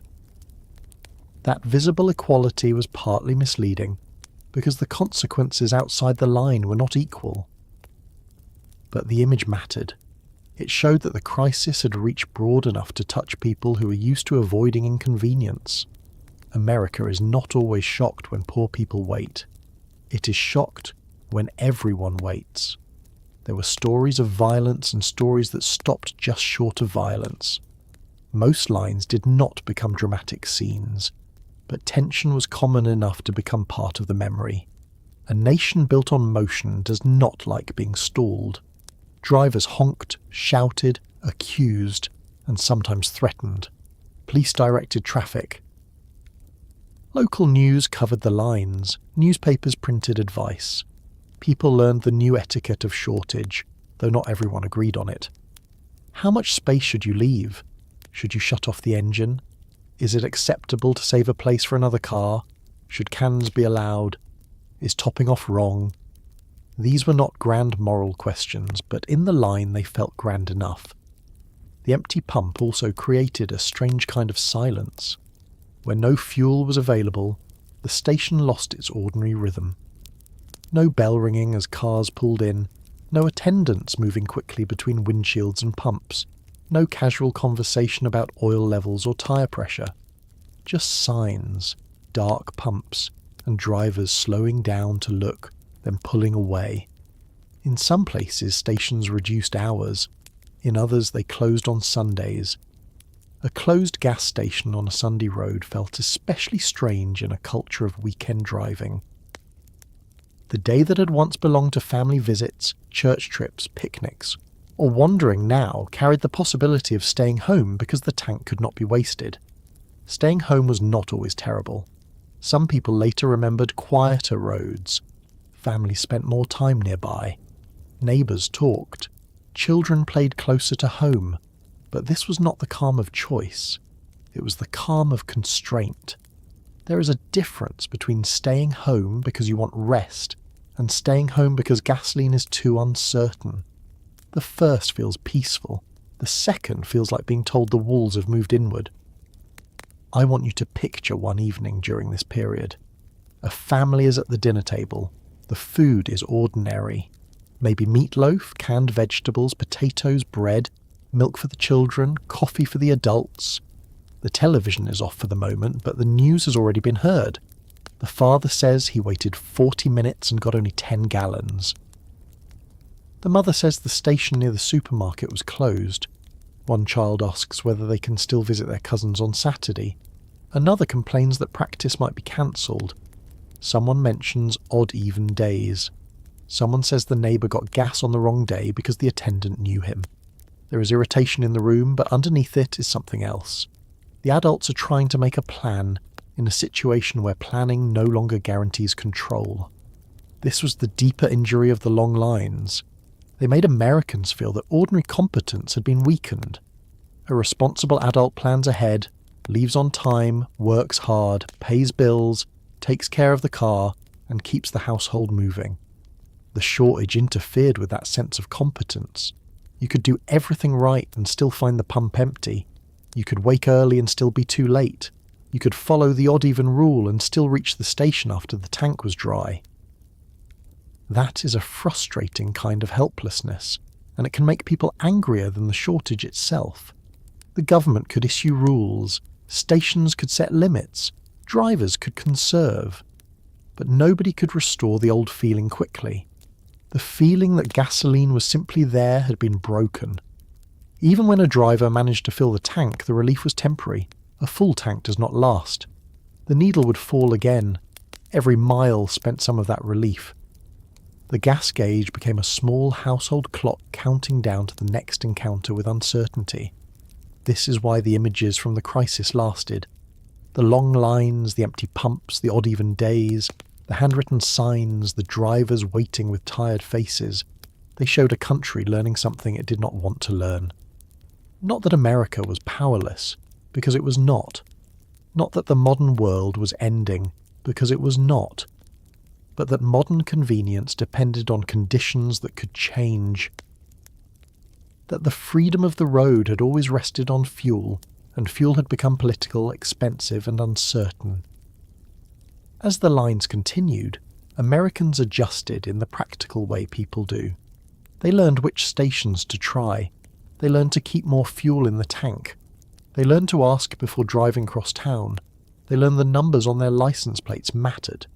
They learned that a gallon saved was not just a slogan when the next delivery was unknown. Some changes faded when the immediate crisis eased. Others stayed in the national memory, waiting to return later in the decade when another oil shock would bring back the same questions with a sharper edge. For now, stay with the line a little longer. The car moves forward a few feet. The driver starts the engine, rolls ahead, and shuts it off again. The pump is visible now. So is the sign limiting each sail. The attendant looks tired. The station owner is watching the line and the meter with the same expression. Somewhere behind you, a horn sounds. Somewhere ahead, a driver argues about the limit. The day has barely begun, and already an hour has been spent trying to buy the thing that makes the rest of the day possible. The road is still there. The car still runs. The country is still moving, but now every movement has to be counted. The gas lines were the part people could see. They were public, loud, and easy to photograph. A line of cars stretching down a road told the story quickly. A closed pump told it even faster. But the energy crisis did not stay outside. And that is the part that matters if you want to understand what it felt like to live through it. It followed people home. It came in through the garage door, through the kitchen conversation, through the monthly bill, through the thermostat on the hallway wall, through the small argument about whether a lamp really needed to be on. It moved from the highway into the living room, and once it was there, Americans began to understand that energy was not just something cars used. It was something the whole household quietly consumed all day and all night. Think of a normal American home in the winter of 1973 or 1974. Not a mansion, not a political household, not the home of an oil executive, just a regular place. Maybe a ranch house in Ohio, a Cape Cod in New Jersey, a brick home outside Detroit, a small apartment in Queens, a split level outside Chicago, a farmhouse in Pennsylvania, a bungalow in Oregon. The furniture is ordinary. There may be a sofa with a rough fabric cover, a television with knobs on the front, a phone attached to the wall by a curling cord, a kitchen clock, a formica table, a few houseplants near the window, children's coats hanging near the back door. Outside, the car sits in the driveway with less fuel than the family would like. Inside, another gauge has become important: the thermostat. Before the crisis, many people touched the thermostat without thinking about it very much. If the house was cold, they turned it up. If it was too warm, they turned it down.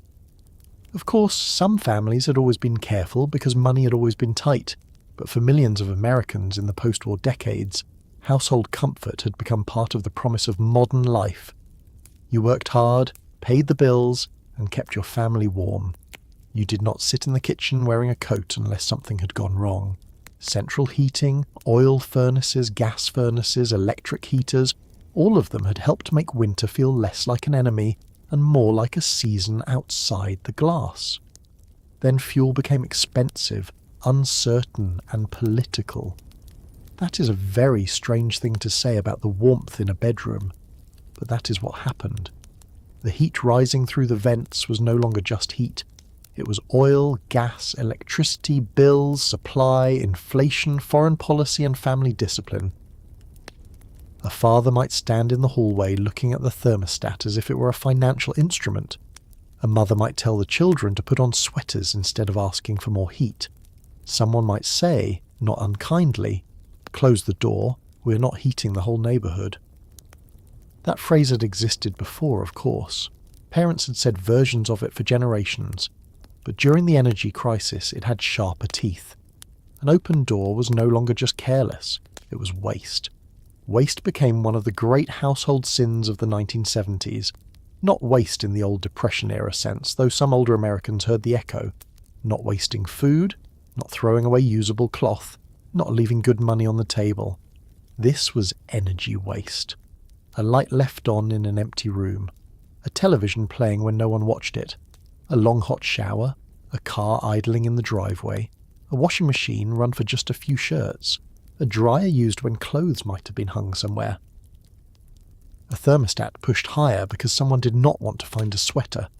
Each of these little acts became noticeable in a new way. The crisis changed attention. It taught people to see invisible consumption. That is one of the quiet revolutions of this period. Energy had been present in the home for decades, but much of it had been hidden behind switches, pipes, vents, wires and bills paid after the fact. You did not see the coal burn to make electricity. You did not see the oil truck's entire supply chain when it filled the tank beside the house. You did not see the natural gas moving through lines beneath the street. You saw warmth, light, cooked food, clean laundry, and cold milk in the refrigerator. The crisis pulled the curtain back just enough to make the ordinary home feel connected to a larger system. Imagine a fuel oil delivery in one of those winters. The truck arrives with its hose, heavy and practical, and someone in the house hears it outside. The driver drags the hose to the fill pipe. There is a smell to heating oil, sharp and industrial, not quite gasoline, but close enough to make the connection clear. The fuel moves into the tank, and the number on the delivery slip will be higher than the family wants, maybe much higher. The driver is not there to explain world events. He is there to deliver what the house needs to stay warm. But when he leaves, the household is left with the bill and the uncomfortable knowledge that warmth has become expensive in a way it was not before. For some families, this meant inconvenience. For others, it meant real fear. A household with steady income might complain and adjust. A household already close to the edge had to make harder choices, heat or other bills, gasoline for work or a warmer house, groceries or the oil delivery. That sounds dramatic, but in periods of inflation and rising energy costs, such choices were not imaginary. They entered the lives of elderly people on fixed incomes, working families with no room in the budget, renters whose landlord passed costs along, and homeowners who had stretched to buy houses in the first place. Energy costs did not arrive politely. They arrived with all the other bills. Inflation made everything feel worse. The oil crisis did not happen in a calm economy where one price rose alone. Food prices were rising, housing costs were rising, wages did not always keep up. People heard about inflation on the news, but they also felt it at the supermarket, at the gas station, in utility bills, in the small shrinking power of $1. The energy bill became part of a larger feeling that life was getting harder to manage. A family could work as much as before, maybe more, and still feel that the month was longer than the money. Inside the home, this produced a new kind of conversation. Not always dramatic, not always angry, but constant. Do we need to run the dishwasher tonight? Can the laundry wait? Turn off that light. Do not stand with the refrigerator door open. Take a shorter shower.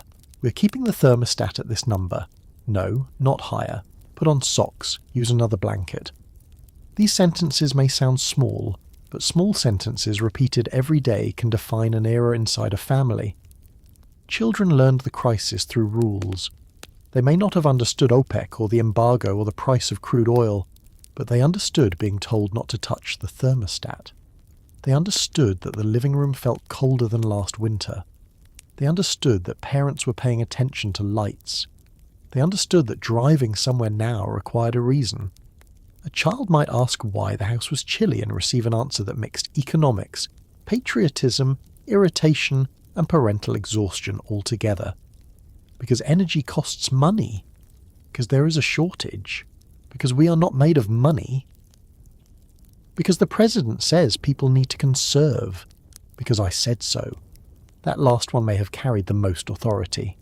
In many houses, the thermostat became a battlefield so small that nobody outside the family would ever know about it. One person felt cold. Another person worried about the bill. Someone secretly turned it up. Someone else noticed and turned it back down. A teenager complained. A parent said sweaters existed for a reason. An elderly relative visiting might say the house was too cold, and everyone might feel guilty because she was right, but the bill was real. These were not ideological debates, they were physical. Cold hands make arguments practical very quickly. There were also attempts to seal the house against waste. People put plastic film over windows. They used weather stripping around doors. They stuffed towels or draft blockers along the bottom of doorways. They closed off unused rooms. In some homes, families gathered more often in one heated space, rather than warming the whole house evenly. Fireplaces and wood stoves, where available, gained a new attention, though fireplaces could be inefficient if not used carefully. Some families bought extra blankets. Others kept curtains closed to hold heat in at night. The household became a small energy management office, run by whoever paid the bills and whoever felt the cold most sharply. There is something almost old-fashioned about that image, and perhaps that is why it unsettled people. Modern America had been built around the idea that old discomforts could be defeated by technology. The furnace defeated winter.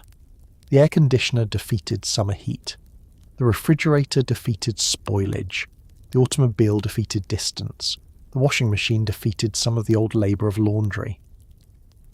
The crisis did not remove those technologies, but it reminded people that every convenience required input.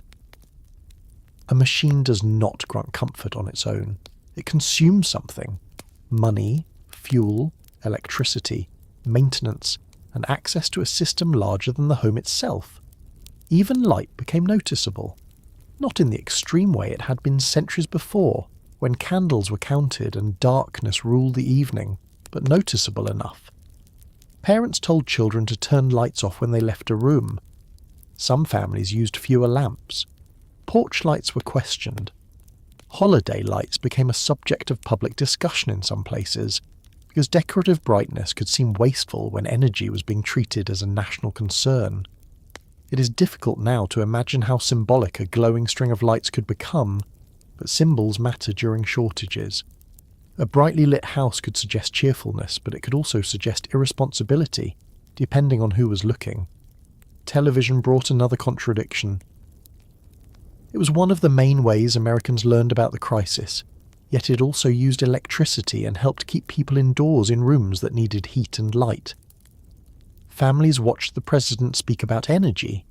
They watched news reports about gas lines, oil producers, conservation measures, and economic trouble. Then the program ended, and someone in the house might turn off extra lights to save power. The same screen that explained national sacrifice sat in a room full of appliances made possible by the energy abundance now being questioned. Kitchens felt the change too. The refrigerator ran all day.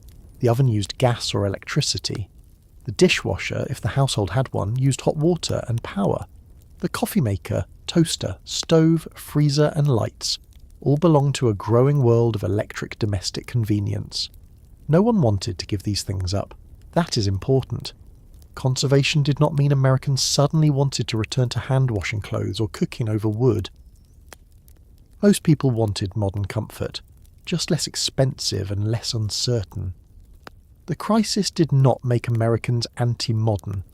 It made them aware that modernity had operating costs. In apartment buildings, the experience could be different. A tenant might not control the heat directly. A landlord might lower building temperatures to save money. Radiators might hiss less generously than before. People in cities could avoid some gasoline problems if public transportation was available, but they could still feel energy costs in rent, utilities and household budgets. The crisis did not affect every home the same way. but it entered nearly every home somehow. If not through heating oil, then through electric bills. If not through electric bills, then through gasoline. If not through gasoline directly, then through prices of goods moved by truck, produced in factories, or stored in refrigerated supply chains. That is the thing about energy. It hides inside everything. The loaf of bread at the store carries energy in the farming, milling, baking, packaging, and delivery. The meat in the freezer carries energy in feed, processing, refrigeration, and transport. The shirt in a drawer carries energy from factories and shipping. The school bus carries it. The police car carries it. The ambulance carries it. The snowplow carries it. The crisis made Americans aware that oil was not merely something poured into cars, it was part of the cost structure of daily life. When energy became expensive, the home felt it even when no one was driving. I want to pause with one person for a moment, because large stories often become clearer when you place them in a single room. Picture an elderly woman living alone in a small house in New England. Her husband is gone. Her children live in other towns. She has a fixed income, and she has always been careful. She turns off lights. She saves leftovers. She does not waste. She knows how to stretch money because she has been doing it long before the word conservation became fashionable again. But now the heating oil bill frightens her. Not because she is careless, but because the price has moved beyond the old rules of thrift. She lowers the thermostat. She wears a cardigan indoors. She keeps a blanket over her legs while watching television. She tells her children she is fine when they call, because parents often tell children they are fine even when they are cold. That was part of the human cost of energy becoming expensive. It did not only inconvenience people with big cars, it reached people who had never lived extravagantly at all. Now picture a family in a new suburb. They bought the house believing they had made a solid choice. The mortgage is manageable but not easy. The father drives to work. The mother drives to errands, school, and maybe a part-time job. There are children, bills, insurance, groceries, repairs, and now energy costs pushing everything tighter. The house has large windows because large windows felt modern and bright. The family room is comfortable. The garage holds things bought over years of ordinary hope. This family does not think of itself as wasteful. It thinks of itself as normal, but suddenly normal costs more. That is one of the most important emotional facts of the 1970s. Many Americans were not being asked to give up luxury as they understood it. They were being asked to reduce things they had come to define as normal. Driving to work was normal. Heating the house was normal. Taking the family to visit relatives was normal. Keeping the lights on in the evening was normal. Using appliances was normal. When officials talked about sacrifice, some people heard a reasonable national request. Others heard judgment on the life they had worked to build. And there was judgment in the air. People judged big cars. They judged warm houses. They judged unnecessary trips. They judged Christmas lights, idling engines, and neighbours who seemed careless. They judged oil companies and politicians and foreign governments. The crisis produced not only conservation, but moral scrutiny. Energy use became a visible sign of character, at least for a while. A person who drove less could feel responsible. A person who drove too much could be accused of selfishness. A thermostat setting could become almost political. At the same time, advertisers and companies were adjusting. Fuel economy became a selling point in ways that would have seemed less urgent before. Insulation, storm windows, efficient appliances and smaller cars gained new appeal. Homeowners were encouraged to think about heat loss. People began hearing more about energy efficiency, not as an abstract engineering concept, but as something that could lower bills and protect the household. The crisis helped create a new domestic vocabulary. Insulation, mileage, efficiency, conservation, energy audit, weatherization. Some of these words would become more common later, but the 1970s gave them emotional force. Still, awareness did not mean immediate transformation. A house could not be rebuilt overnight. A car could not always be replaced. A furnace could not always be upgraded. A family could not instantly move closer to work. This is why household conservation often began with behaviour rather than infrastructure. Lower the heat, turn off lights, drive less, combine errands, use less hot water, close doors, wear sweaters. These actions were modest, but they were available. They gave people a sense that they could do something, even if the larger system remained out of reach. There is a particular kind of comfort in doing something during a crisis, even if the action is small.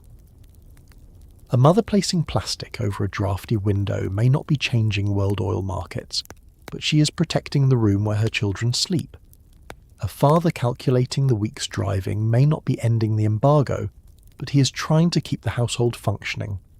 A child turning off a lamp may not understand the economics, but he is learning that resources can be limited. The home became a place where the national crisis was translated into habits. Some households adapted with resentment, others adapted with pride. A family might compete with itself to lower the bill. A neighbour might boast about how low he kept the thermostat. Someone might say that Americans had grown spoiled and that a little discomfort would do them good. Someone else might answer that discomfort was easier to praise when you were not the one shivering. The crisis revived older American arguments about thrift, self-reliance, responsibility and fairness. It also exposed how unevenly sacrifice fell. For women managing households, the energy crisis added another layer to already heavy mental labour. Many women were still expected to track groceries, children's schedules, laundry, meals, cleaning, appointments, and household supplies. Now fuel and energy calculations entered that list. Which errands could be combined? Which appliance use could wait? How long should the oven be on? Could laundry be done at a cheaper time? Was there enough gasoline for tomorrow? Should the children's activities be cancelled? These were not always recognised as labour, but they required attention, planning and emotional management. A household does not conserve by accident. Someone usually has to remember. Men felt it too, often through wages, commuting, home maintenance, and the pressure to provide. A man who took pride in keeping his family comfortable might experience the lowered thermostat as a personal defeat, even if no one said so. A higher heating bill could feel like an accusation. A car sitting low on gas could feel like failure to prepare. These feelings were not always logical, but households are full of emotions attached to practical things. A furnace is never only a furnace when children are cold. A gas tank is never only a gas tank when work depends on it. By evening, the home might settle into a new routine. The heat is lower than it used to be. People sit closer together or under blankets. A lamp is on, but maybe not 3. The television is watched, then turned off more deliberately. A parent checks that the back door is closed tightly. Someone mentions the bill again. Someone says prices cannot keep rising forever. Someone else says they are not so sure. The house is still warm enough, still safe enough, still ordinary in most visible ways. But the confidence has changed. The family is aware of the cost of comfort. That awareness is what connected the home to the rest of the decade. The oil crisis did not create every problem of the 1970s, but it became a symbol for many of them. Inflation, limits, distrust, dependence, and the end of easy post-war assumptions. Inside the American home, those large themes became small behaviours, a sweater instead of a higher thermostat, a shorter shower, a darker hallway, a postponed trip. A bill opened with hesitation. A child told again to close the refrigerator. These are not the images that usually appear in grand history, but they are the ones that explain how people actually lived the crisis. And while families were adjusting indoors, the country outside was trying to turn conservation into public policy. It was one thing for a parent to lower the thermostat and tell the children to put on socks. It was another thing for the federal government to tell millions of drivers to slow down, for states to manage gasoline sales, for office buildings and schools to think differently about heat and light, and for a nation built on speed to hear that moving more slowly might now be a civic duty. The private lessons of the home were about to become public rules on the road, on the dashboard, and in the way Americans measured freedom behind the wheel. The first thing many Americans noticed was not the law itself, it was the number on the sign. 55. Large black numbers on a white rectangle beside the highway, replacing the higher limits that had once made the interstate feel like a promise of speed. 55 miles per hour. It looked almost too plain to carry the weight people put on it.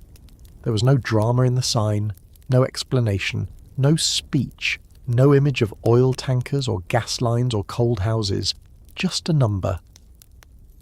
But that number told drivers that the energy crisis had moved beyond advice. It was no longer only something discussed on television or argued about at the gas station.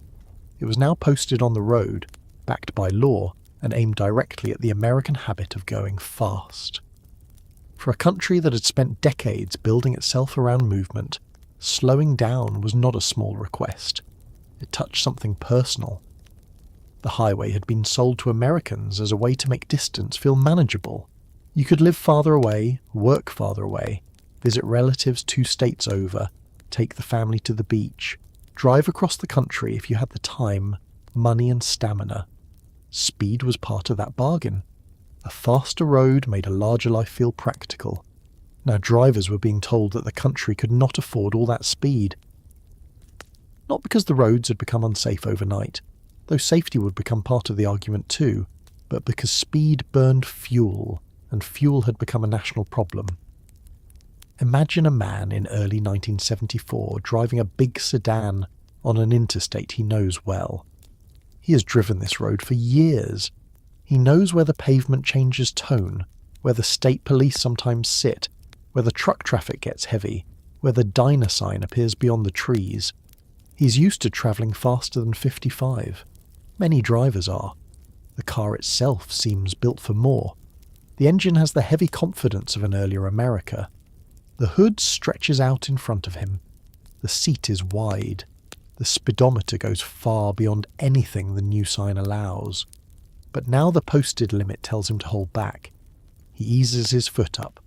The engine quiets slightly. Cars bunch differently. Trucks loom larger. The trip feels longer.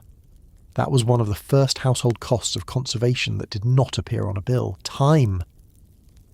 Slowing down saved gasoline, but it also lengthened trips. A commute might not change much if it was local and filled with traffic anyway, but longer drives felt different. Truckers felt it. Salesmen felt it. Families on trips felt it. People who measured their lives in highway miles felt it immediately. The nation was being asked to spend time in order to save fuel. That may sound reasonable from a government office, and in many ways it was, but inside a car, with children restless in the back seat and another hour still to go, reasonableness has limits. The 55-mile-per-hour speed limit became one of the clearest symbols of the era, because it turned conservation into a visible act. You could see whether a person obeyed. You could feel whether you obeyed. A driver who stayed near 55 might feel responsible, irritated, or both. A driver who pushed past it could feel rebellious, impatient, or simply normal by older standards. The speedometer became a small moral instrument. Before the crisis, going faster might mean being in a hurry or enjoying the road. During the crisis, going faster could be read as wasteful. That is a major change. It meant a private habit had become part of a public emergency, and Americans did not all accept it quietly. Some people understood the rule and followed it. Some even appreciated the fuel savings. Others hated it almost immediately. They saw it as another intrusion, another sign that Washington was telling ordinary people how to live while failing to solve the larger problem. Truck drivers especially had reasons to complain. Their work depended on time, distance, delivery schedules, and fuel. A slower truck could mean a longer day, a missed deadline, a lower income, or more pressure from companies and customers. For a person driving a family car, 55 might be annoying. For someone whose living was made on the road, it could feel like a hand placed directly on the workday. There was a practical side to it too. Different vehicles handled the rule differently. A small compact car might settle into 55 easily enough. A large American sedan could do it, but the driver might feel the engine was barely being used. A truck with a heavy load had its own rhythm. On some roads, the reduced speed made traffic seem more controlled. On others, it made drivers impatient, bunching behind one another, waiting for passing opportunities and watching for police. The same road that had once invited confidence now required discipline. The national speed limit was only one of the new rules of saving. The thermostat was another, and in many households it produced more daily argument than the highway sign. A speed limit was public.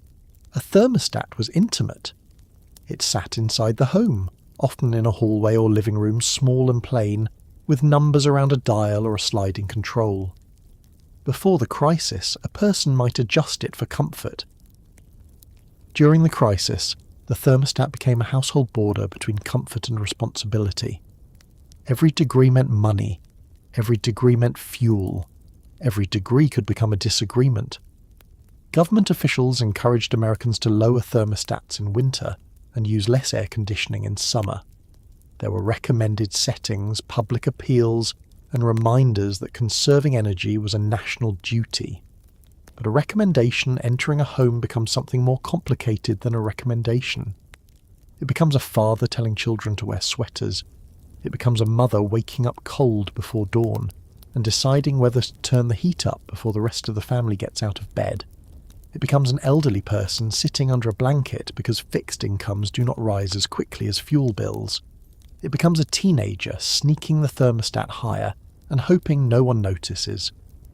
You can learn a lot about a family by watching who controls the thermostat. In some houses, it was the father, because he paid the bills or believed he did.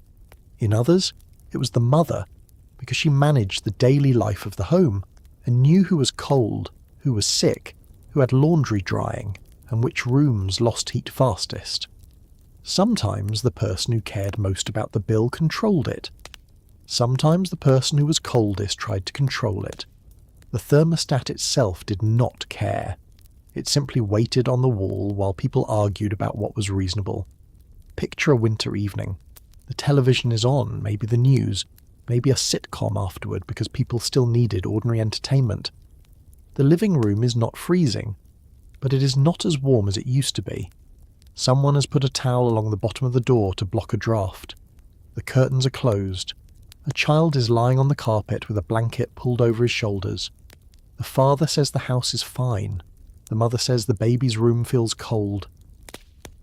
An older child says everyone at school is talking about how their parents keep the heat down now. Someone mentions the bill. Someone mentions the president. Someone says this country did not used to be like this. Then nobody says much for a while because the program comes back on. These moments were not always dramatic, but they accumulated. Conservation became a daily habit, not through one grand sacrifice, but through dozens of small corrections. Turn off the light. Shut the door. Do not leave the television on. Do not run the hot water so long. Do not open the oven just to look. Do not take the car unless you need to. Do not idle the engine. Do not drive fast. Do not heat rooms nobody is using. Do not waste. The word do not became attached to objects that had previously promised ease. That was a real psychological shift. The post-war home had been filled with devices that made life more convenient and, in advertisements at least, more carefree. Appliances saved time. Cars saved effort. Heating and cooling protected comfort. Electric lights expanded the evening. The whole modern household seemed to say yes. Yes, you can do laundry faster. Yes, you can drive farther. Yes, you can keep food longer. Yes, you can have light after dark. Yes, you can live away from the city. Yes, you can be warm in winter. The energy crisis added a new voice, quieter but persistent, saying not so much heat, not so much speed, not so much driving, not so much light, not so much waste. It was not a return to the 1700s, of course. Americans still lived with extraordinary comfort compared with earlier generations. They still had electric refrigerators, telephones, televisions, cars, indoor plumbing, furnaces, and supermarkets. But the crisis shook the expectation that comfort should be effortless. It made people aware of inputs: gasoline, heating oil, electricity, natural gas, money, imported crude, domestic production, federal policy. The home and the highway both became places where the hidden machinery of modern life showed through. The daylight saving experiment added another strange layer to this period.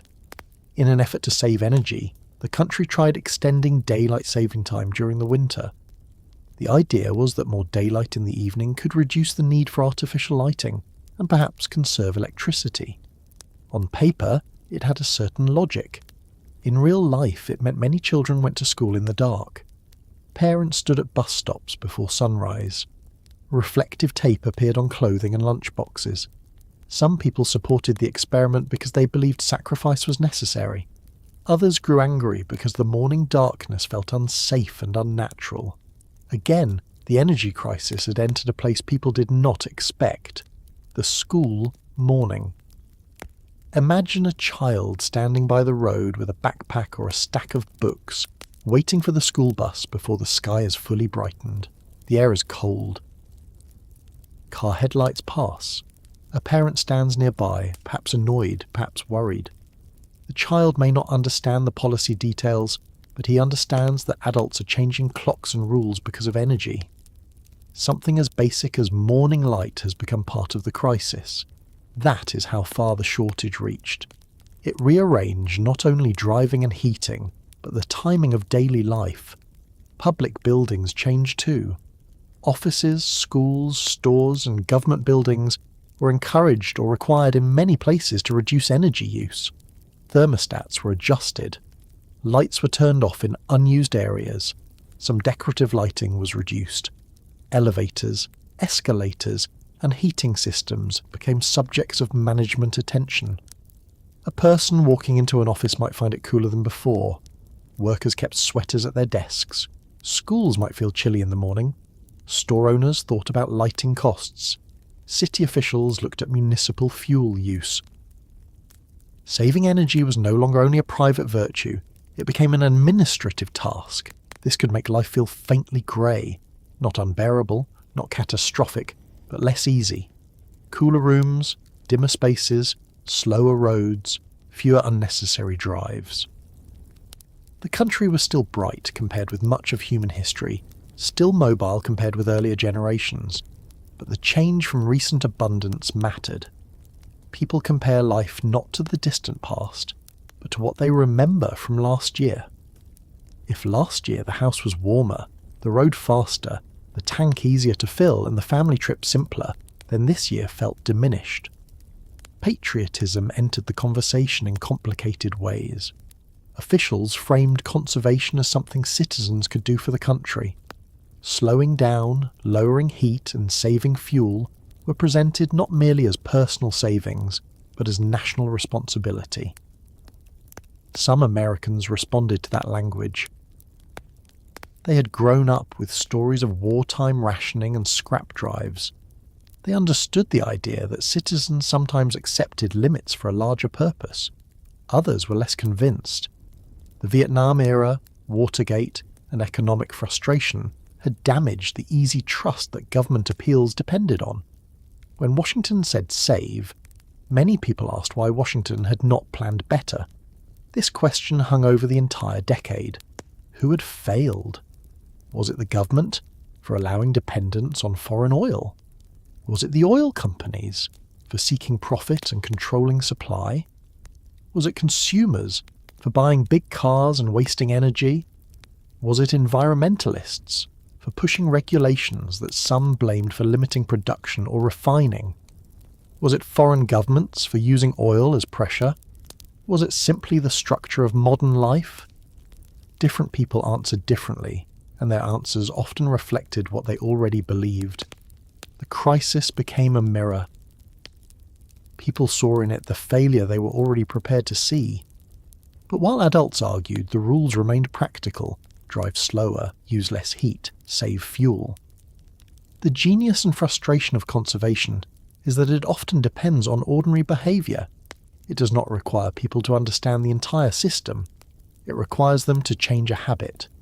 A driver may not know global oil markets, but he can keep the speedometer at 55.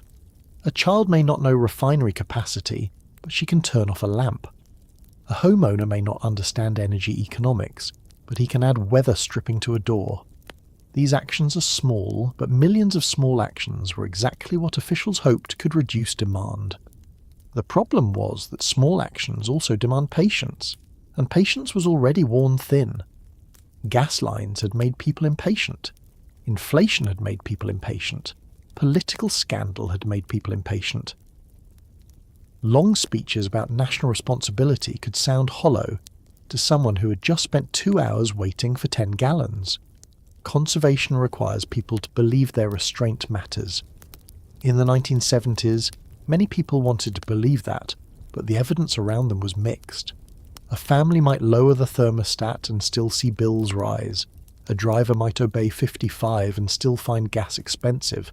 A household might turn off lights and still hear that oil companies were making profits. When sacrifice does not produce visible relief, resentment grows. Still, habits did change. People became more aware of fuel economy. Smaller cars gained interest. Imported cars, especially those with better mileage, became more attractive to buyers who had once preferred size and power. American automakers began facing new pressure from consumers and regulations. The crisis did not transform the car market overnight, but it weakened the old assumption that bigger was always better. A large engine now carried a question it had not carried before. How much does it drink? That question could be asked at the dealership, in the driveway, or on the highway. Miles per gallon became a phrase with emotional weight. Before the crisis, fuel economy had mattered to some buyers, especially those watching household budgets carefully, but it was not always central to the American car fantasy. After the crisis, it became harder to ignore. A car that used less fuel offered not only savings but a sense of protection. It promised fewer stops, less vulnerability, maybe less time in lines. In a world of uncertain gasoline, efficiency felt like control. The same shift happened in homes. Insulation, furnace efficiency, storm windows and weatherization became more attractive because they promised protection against future shocks. A well-insulated attic was not glamorous. It did not carry the emotional appeal of a new car or a vacation. But in the 1970s, it could feel sensible in a new way. A homeowner might climb into an attic, look at bare spaces, and understand heat loss as money escaping upward. Hardware stores sold materials that turned anxiety into weekend projects.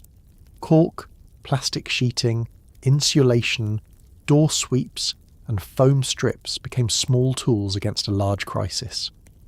There is something very American about that response. When faced with a global energy problem, many people went to the hardware store. They could not negotiate with OPEC. They could not redesign the national grid. They could not quickly change foreign policy, but they could seal a window. They could wrap a water heater. They could tune a car. They could check tyre pressure because properly inflated tyres saved fuel. They could remove unnecessary weight from the trunk. They could plan errands in a loop rather than making separate trips. These were modest acts, but modest acts gave people something to do with their worry. The new rules of saving also changed how Americans talk to children about resources. A child in the 1950s might have heard a parent say turn off the light because electricity costs money. But in the 1970s, that instruction could carry national meaning. Children heard about energy at school. They saw posters about conservation. They watched adults discuss gas lines and speed limits. Some schools held lessons or campaigns about saving energy. The crisis became part of childhood memory, not always as fear, sometimes as annoyance or routine. The house is colder. The car goes slower. Dad says no extra driving. Mum says close the refrigerator. The grown-ups are always talking about gas. Those memories matter because they shaped how a generation understood limits. The children of the post-war boom had often grown up amid expansion. The children of the 1970s grew up hearing that resources could run short, that prices could rise quickly, that systems could fail, that adults did not always know how to fix things. That is a different lesson. It does not mean every child became gloomy or cautious. Children are skilled at making life ordinary under almost any conditions. They still played, fought, laughed, watched television, rode bikes and asked for rides. But the background lesson was there. The world could say no. For adults, the rules of saving could feel like an interruption of identity. A man who liked driving fast had to slow down.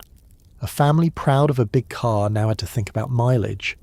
A homeowner who kept a warm house now had to justify the cost. A business owner who lit a sign brightly now had to consider whether that light sent the wrong message. Freedom, comfort and prosperity had been expressed through consumption. Now restraint was being asked to carry patriotic meaning. That was not an easy transition. You can hear the difficulty in the way people talked about the speed limit. Some described it as sensible and necessary. Others saw it as humiliating, a symbol of decline. 55 was not just a number. It became shorthand for the feeling that America had entered an age of limits. That phrase, age of limits, captured something many people sensed, even if they did not use those exact words. The old story had promised growth without much thought to cost. The new story said growth had bills, dependencies, pollution, shortages, and trade-offs. Many Americans did not want that new story. Others believed it was overdue. The thermostat carried the same argument in quieter form. A warm house had once meant success, care, and comfort. A lower thermostat now meant responsibility, thrift, and perhaps necessity. But it could also feel like decline. A country that could produce aircraft carriers, skyscrapers, computers, and moon landings was telling people to wear sweaters indoors. Some people found that reasonable. Some found it embarrassing. Both reactions make sense. The crisis asked Americans to connect private discomfort to public reality, and not everyone agreed on what that connection meant. By late evening, after the news, after the dinner dishes, after the children were told to turn off lights again, a household might settle into the new normal. The car keys are on the counter. The gas gauge will be checked in the morning. The thermostat is set lower than someone would like. A sweater hangs over the back of a chair. The newspaper carries another story about energy. The highway outside town has the new signs posted. Trucks and cars pass more slowly than before. None of this looks dramatic from the outside. The house is still standing. The road is still open. The lamps still work, but the rules have changed. That is what the energy crisis did in this stage. It changed the rules of ordinary behaviour. It told people that speed was not only a personal choice, heat was not only a household preference, light was not only convenience, gasoline was not only a purchase. All of it belonged to a larger system under stress.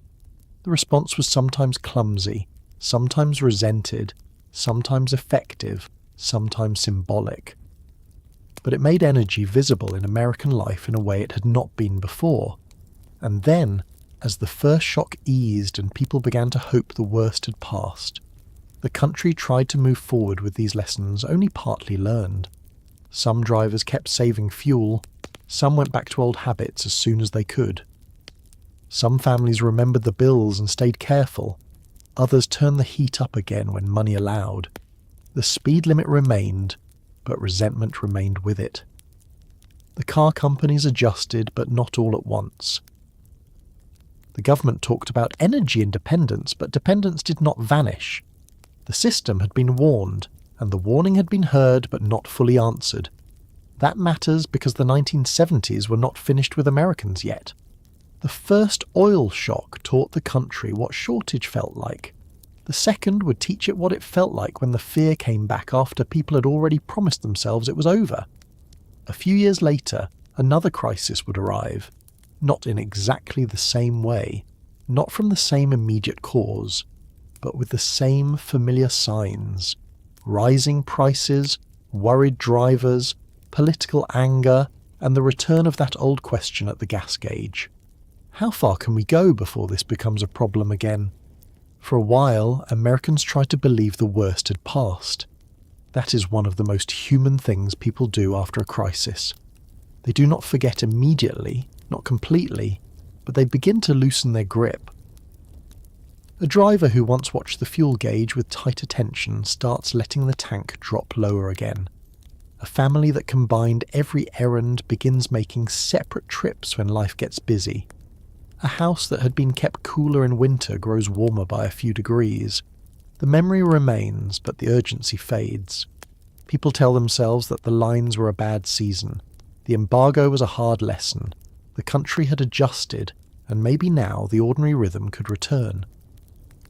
By the late 1970s, that hope was still there, but it was nervous. The first oil shock had left marks.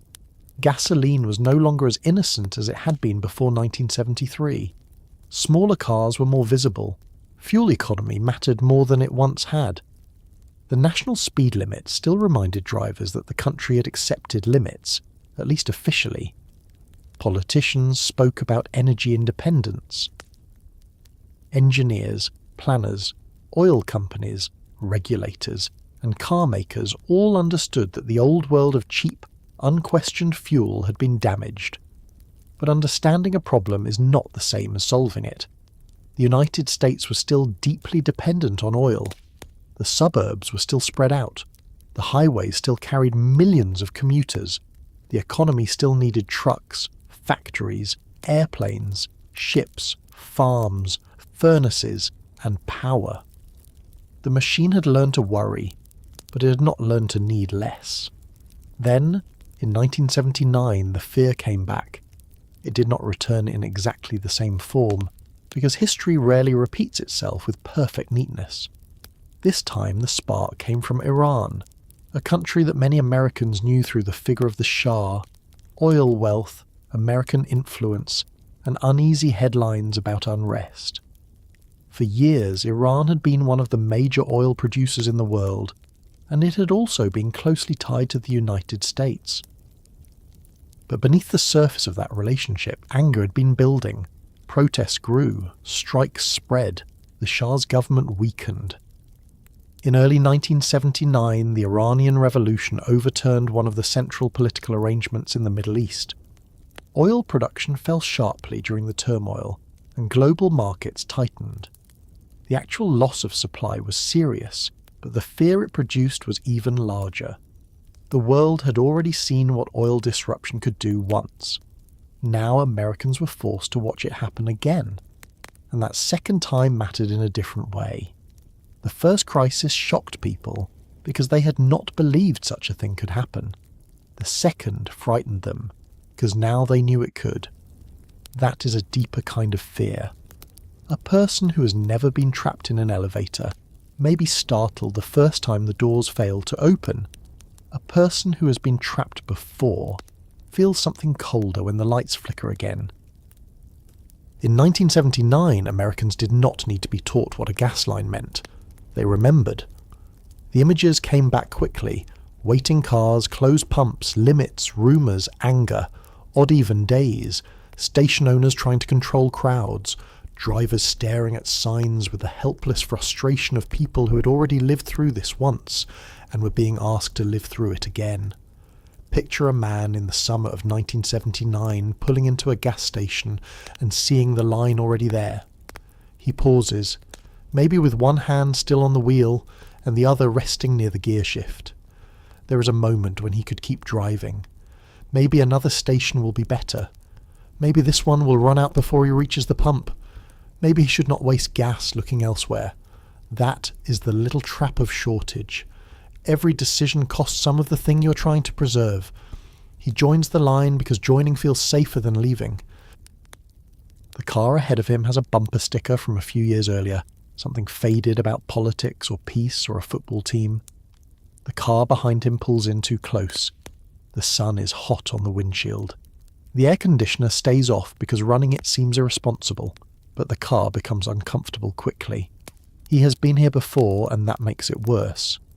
In another car, a woman has a grocery list on the passenger seat, and a child asking how long this will take. She does not know. She can measure a trip to the supermarket. She can measure a school pickup. She can measure dinner cooking in the oven. But a gas line refuses to become a dependable unit of time. It might be 20 minutes. It might be 2 hours. It might end in a full tank, a half tank, or a sign saying sold out just as she gets close. She looks at the gauge, then at the line, then at the clock. She may have managed a household through the first crisis. She may have learned the old tricks: combine errands, keep the tank above half, ask neighbours where fuel is available, never assume the next station has gas. Now those lessons are useful again, and the usefulness feels like bad news. The 1979 crisis did not only bring back scarcity, it brought back humiliation. That is a strong word, but it belongs here. Americans had already been told in the early 1970s that their energy habits were vulnerable. They had already endured national lectures about conservation. They had already slowed down, lowered thermostats, and waited in lines. By the end of the decade, many people wanted to believe the country had learned something. Yet here were the lines again. Here were the rising prices again. Here was the feeling that events in a faraway oil-producing country could reach into an American driveway and decide whether the family car could be used freely. This is why 1979 felt to many Americans less like a single crisis and more like proof of decline. The first oil shock had been frightening, but it could be explained as a sudden punishment connected to the Yom Kippur War and the Arab oil embargo. The second shock suggested something more permanent, that America had entered an era where energy insecurity might return again and again. The problem was no longer a single storm. It was the climate. The timing made the mood heavier. The late 1970s were already filled with unease. Inflation was high. Interest rates were painful. Wages struggled to keep up. The word stagflation, ugly and awkward, entered ordinary conversation because people needed a way to describe the strange combination of rising prices and economic weakness. Factories worried, families worried, cities struggled. Trust in institutions remained damaged after Vietnam and Watergate. Then came energy trouble again, and with it a sense that the country was not merely facing problems, but losing its ability to solve them. A gas line in 1979 was not just a gas line. It was a symbol piled on top of other symbols. It stood for inflation, for dependence, for political frustration, for the sense that the future had grown smaller. The car waiting in line was still the same machine Americans had loved for decades, but now it looked needy. It could not fulfill its promise without fuel, and fuel had become uncertain. That was the emotional reversal. The object that once represented independence now revealed dependence. The station signs returned. No gas. Limit 10 gallons. Odd-even sales. Out of unleaded. Closed Sunday. Drivers read them with the weary anger of people who recognize the language. The first time a country encounters a crisis, even the signs feel new. The second time, the signs feel like an insult. They suggest that nothing was fixed, that the lessons were temporary, that the speeches had not changed enough, that the promises of energy independence had been too large or too slow or too vague to protect anyone now.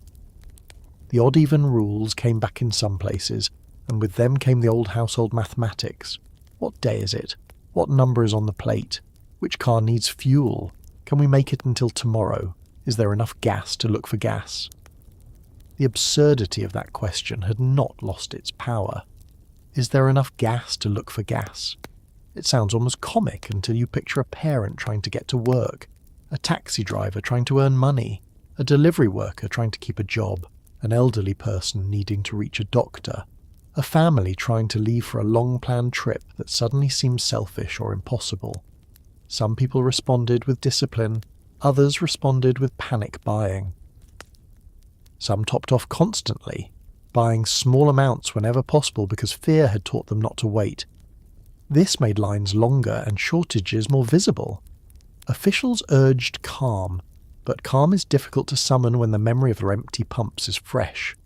A driver who had been stranded once did not want to be stranded again. A household that had watched prices jump before did not trust reassurance. Fear has a memory, and in 1979 that memory sat behind the wheel. At the same time, suspicion deepened. Many Americans were not sure whom to believe. Oil companies were accused of profiting from crisis. Politicians were accused of incompetence. Foreign producers were accused of manipulation. Consumers blamed other consumers for hoarding or wasting. Conservatives and liberals blamed different policies, different failures, different enemies. The gas station became a place where national distrust condensed into practical anger. A person might not understand crude oil markets, but he knew the price had gone up. He knew the line was long. He knew someone, somewhere, was benefiting or failing, and he wanted a name. This distrust was sharpened by the fact that the actual supply disruption, while real, did not always seem large enough to justify the chaos people experienced. That gap between technical shortage and public panic is important. Energy systems are not only physical, they are psychological. If people believe there will not be enough, they change behaviour.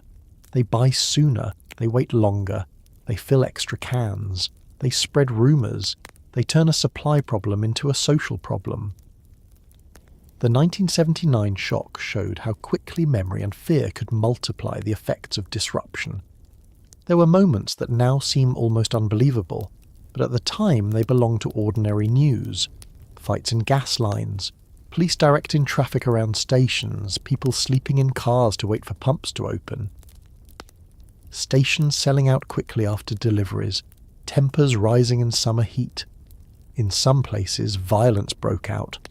Most people did not experience the crisis as a constant street battle, and it would be wrong to exaggerate every line into chaos. Many lines were simply boring, hot, frustrating, and long. But the possibility of confrontation was part of the atmosphere. Everyone knew the mood could turn. Summer made it worse. The first oil shock had brought cold houses and winter conservation into memory. The second shock brought heat, vacations, air conditioners, and long lines under a hard sun. A car sitting in a gasoline line in summer becomes uncomfortable quickly. The vinyl seats grow hot. Children complain.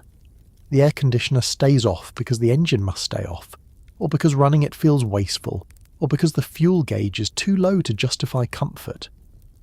Windows roll down. Exhaust drifts in. Drivers lean out and talk, argue, or simply stare ahead. The line becomes not only a delay, but a physical test of patience. And then there were vacations. The American summer vacation had long depended on the car. Families planned trips to beaches, lakes, national parks, grandparents' houses, roadside motels, amusement parks, and campgrounds.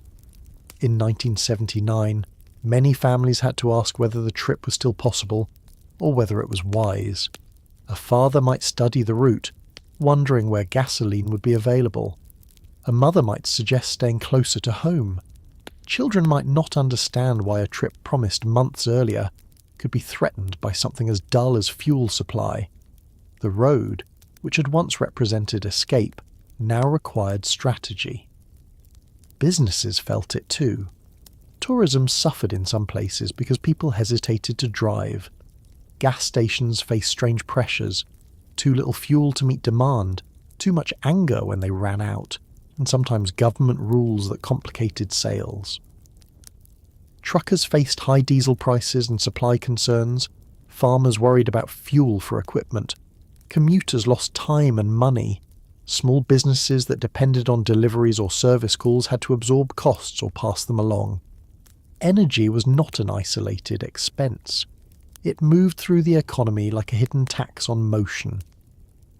The home felt the second shock differently from the first, because by 1979 people had already lived through years of energy talk.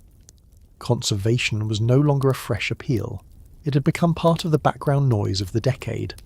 Turn down the thermostat, drive 55, buy smaller cars, insulate your home.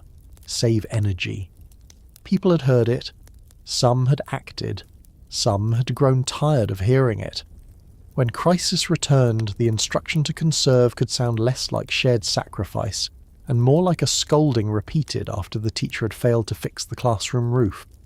President Jimmy Carter understood that energy was not merely a technical issue.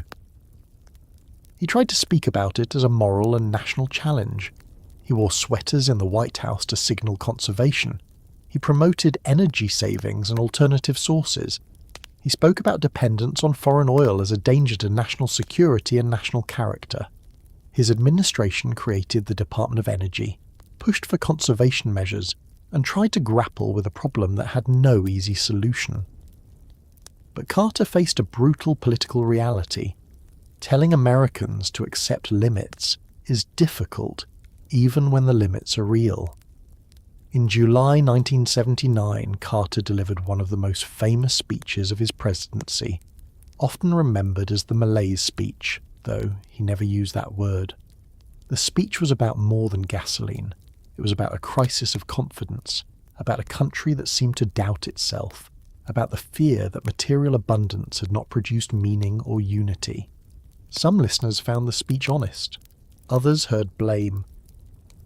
Some appreciated being spoken to like adults.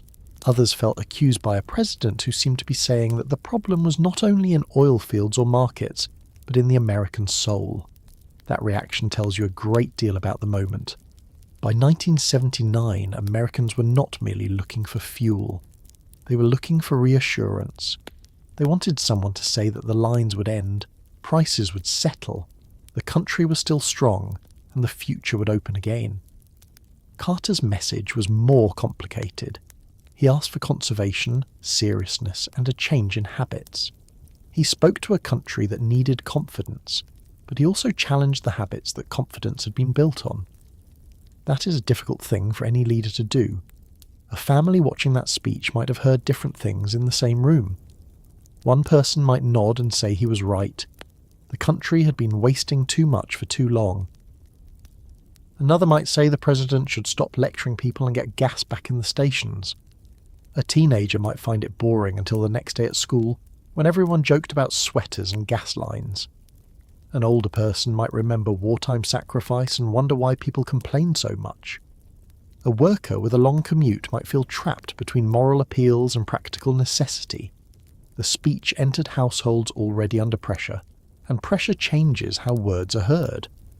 The Iranian hostage crisis later that year deepened the mood of helplessness. Americans watched as US diplomats and citizens were held hostage in Tehran after the embassy was seized in November 1979. The event was not the same as the oil shock, but in the public mind it belonged to the same larger sense of national frustration in the Middle East. Once again, events in Iran filled American television screens. Once again, the United States looked powerful but constrained. Once again, families sat in living rooms watching a crisis unfold far away, while feeling its emotional effects at home. Energy, diplomacy, pride, and anxiety became tangled together. This is why the second shock felt so heavy. It was not only about supply, it was about repetition. Repetition makes a problem feel structural. If the same fear returns, people begin to doubt the foundations. In 1973, Americans could say, "This is an emergency." In 1979, many began to say, "Maybe this is who we are now. A country of lines, a country of rising prices, a country dependent on others, a country told to slow down, turn down, use less, expect less." That last part was perhaps the hardest. Expect less. No politician wanted to put it so bluntly, but many Americans heard it anyway. The post-war decades had taught people to expect more. More house, more road, more comfort, more convenience, more choice, more speed. The 1970s kept answering with limits. Less fuel, less certainty, less trust. Less purchasing power, less confidence that children would automatically live better than their parents. The oil crisis became one of the ways that larger disappointment entered daily life. Still, ordinary life continued, as it always does. People found gas, people got to work, families adjusted vacations, children grew up, cars were repaired, bills were paid late or on time, meals were cooked, television shows were watched, neighbourhoods carried on. That continuity matters because crisis is rarely total in the way later memory makes it seem. Most days were not dramatic. Many people experienced the 1979 shock as a series of annoyances, expenses and worries rather than catastrophe. But those annoyances formed a pattern, and the pattern changed what people believed about the country. There is an image from this period that stays with me. A driver standing beside a car in a long line, one hand resting on the roof, body tired in the heat, looking toward pumps he cannot yet reach. There is nothing heroic about it, nothing cinematic in the usual sense, just a person waiting for fuel. But inside that waiting is the whole story of the decade. Dependence, impatience, abundance interrupted, politics made personal, the modern machine exposed by one missing ingredient. By the end of 1979, Americans had learned that the first oil crisis had not been a one-time nightmare. They had learned that energy could return again and again as a national weakness. They had learned that gasoline prices could reshape politics, that distant revolutions could change local routines, that a full tank could feel like safety, and that a president asking for conservation might be heard as a prophet by some and as a scold by others. They had learned that the age of easy assumptions was over, even if they did not agree on what should replace it. And in the years that followed, the lines would eventually fade again. Prices would change, markets would adjust, new policies would take effect. Cars would become more efficient. Some of the panic would recede. People would drive on. America almost always drives on. But the second shock left behind a question that could not be completely answered by a full tank or a lower price sign. What had the crisis changed in the country's mind? Not just in its laws or its cars or its furnaces, but in its sense of itself. Because after a nation has waited twice for gasoline, after it has watched speed become discipline and warmth become calculation, after it has seen faraway upheaval reach the family driveway, it does not return to innocence easily. The road may open again, but the driver remembers the line. When the lines finally began to disappear, they did not disappear from memory. That is the thing about a crisis that reaches ordinary life. Even after the most visible signs fade, people carry a private version of it forward. A gas station opens normally again, and the driver is grateful in a way he would not have been before. A family takes a road trip again, but someone still watches the gauge more carefully than they used to. A home is warmer in winter, but the thermostat is no longer innocent. A car advertisement promises freedom, power, and the open road, but now there is a quiet question underneath it that was not there in the same way before. How much fuel does it use? That question was one of the things the oil crisis left behind. It was not the only thing, and it was not always the loudest thing, but it mattered because it changed the way Americans looked at machines they had once trusted without much hesitation. Before the crisis, a big car could simply be a big car. Comfortable, handsome, safe-looking, a symbol of work rewarded and family carried. After the crisis, a big car could also be a liability. It could be expensive, vulnerable, and faintly old-fashioned in a new way. The long hood and wide body that once suggested confidence now suggested thirst. And in a country that had waited in line for gasoline, thirst was no longer charming. America did not stop loving cars. That is important to say clearly. The oil crisis did not turn the United States into a nation of pedestrians overnight. It did not undo the suburbs, erase the interstates, or make the family driveway unimportant. Americans kept driving. They kept commuting. They kept buying cars, taking trips, building homes far from workplaces, and arranging daily life around roads. The habit was too deep, the landscape too spread out, the economy too connected to motion. But the emotional relationship changed. The car remained central, yet it was no longer completely carefree. You could see that change in the dealership. Fuel economy became a selling point with a seriousness it had not always carried before. Miles per gallon moved from the fine print into the conversation. Smaller cars, including imports from Japan and Europe, became more attractive to buyers who wanted protection from the next shock. A family that once might have chosen size first could now hesitate. How much does it cost to fill? How far can it go on a tank? Will we regret buying something this large if prices rise again? These questions did not remove American desire for comfort and power, but they competed with it. The American auto industry felt this shift deeply. Detroit had spent decades perfecting the big American car, the kind of machine that made sense in a world of cheap gasoline, wide roads, and confident consumers. Now, that world had cracked. Government fuel economy standards pushed car makers to change. Consumers, burned by gas prices and shortages, became more open to efficient cars. Imported models that once seemed small, strange, or underpowered to some American buyers began to look practical, even wise. This did not happen all at once, and the change was uneven, but the direction was clear. The oil crisis helped teach Americans that efficiency was not merely a virtue. It could be a form of safety. That is one of the deepest changes the crisis made. It turned efficiency into security. Before, efficiency could sound like thrift, and thrift could sound like something for people who had to be careful. After the crisis, efficiency could mean independence from fear. A car that used less gas meant fewer stops at uncertain pumps. A well-insulated house meant less panic when heating costs rose. A furnace that burned less fuel meant a smaller bill and a warmer sense of control. A household that planned errands carefully was not only saving money, it was protecting itself from vulnerability. The government learned its own lessons, though not always quickly, and not always completely. The oil shocks pushed energy into the centre of national policy. The United States created the Strategic Petroleum Reserve in the 1970s, storing crude oil for future emergencies so the country would not feel quite so exposed if supply was interrupted again. The Department of Energy was created in 1977, a sign that energy had become too important to remain scattered across separate agencies and assumptions.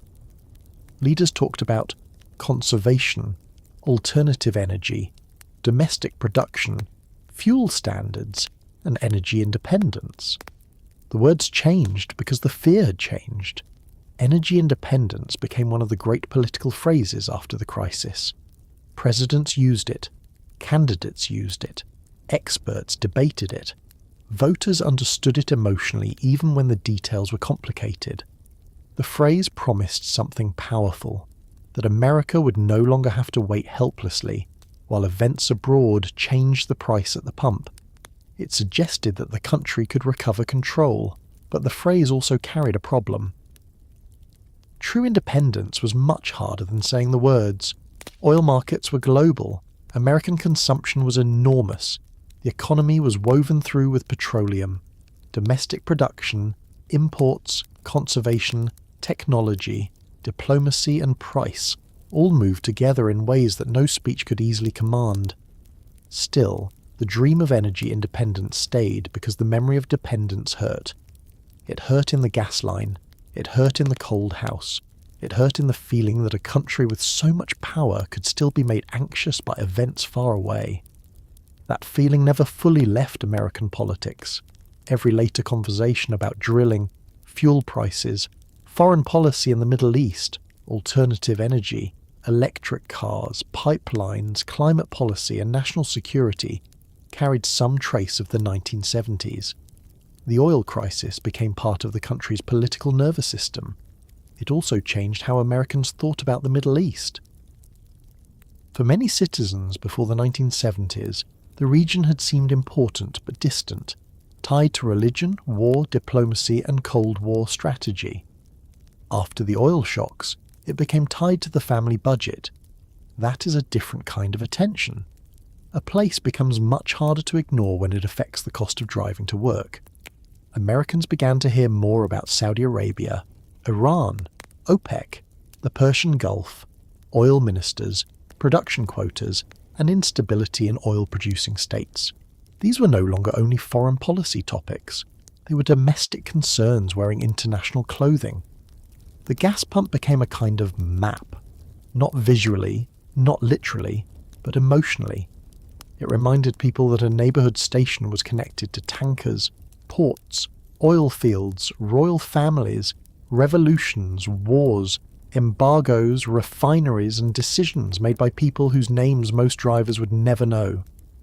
That connection had always existed, but the crisis made it impossible to ignore. A gallon of gasoline was no longer just a gallon. It was a piece of the world system poured into an American car.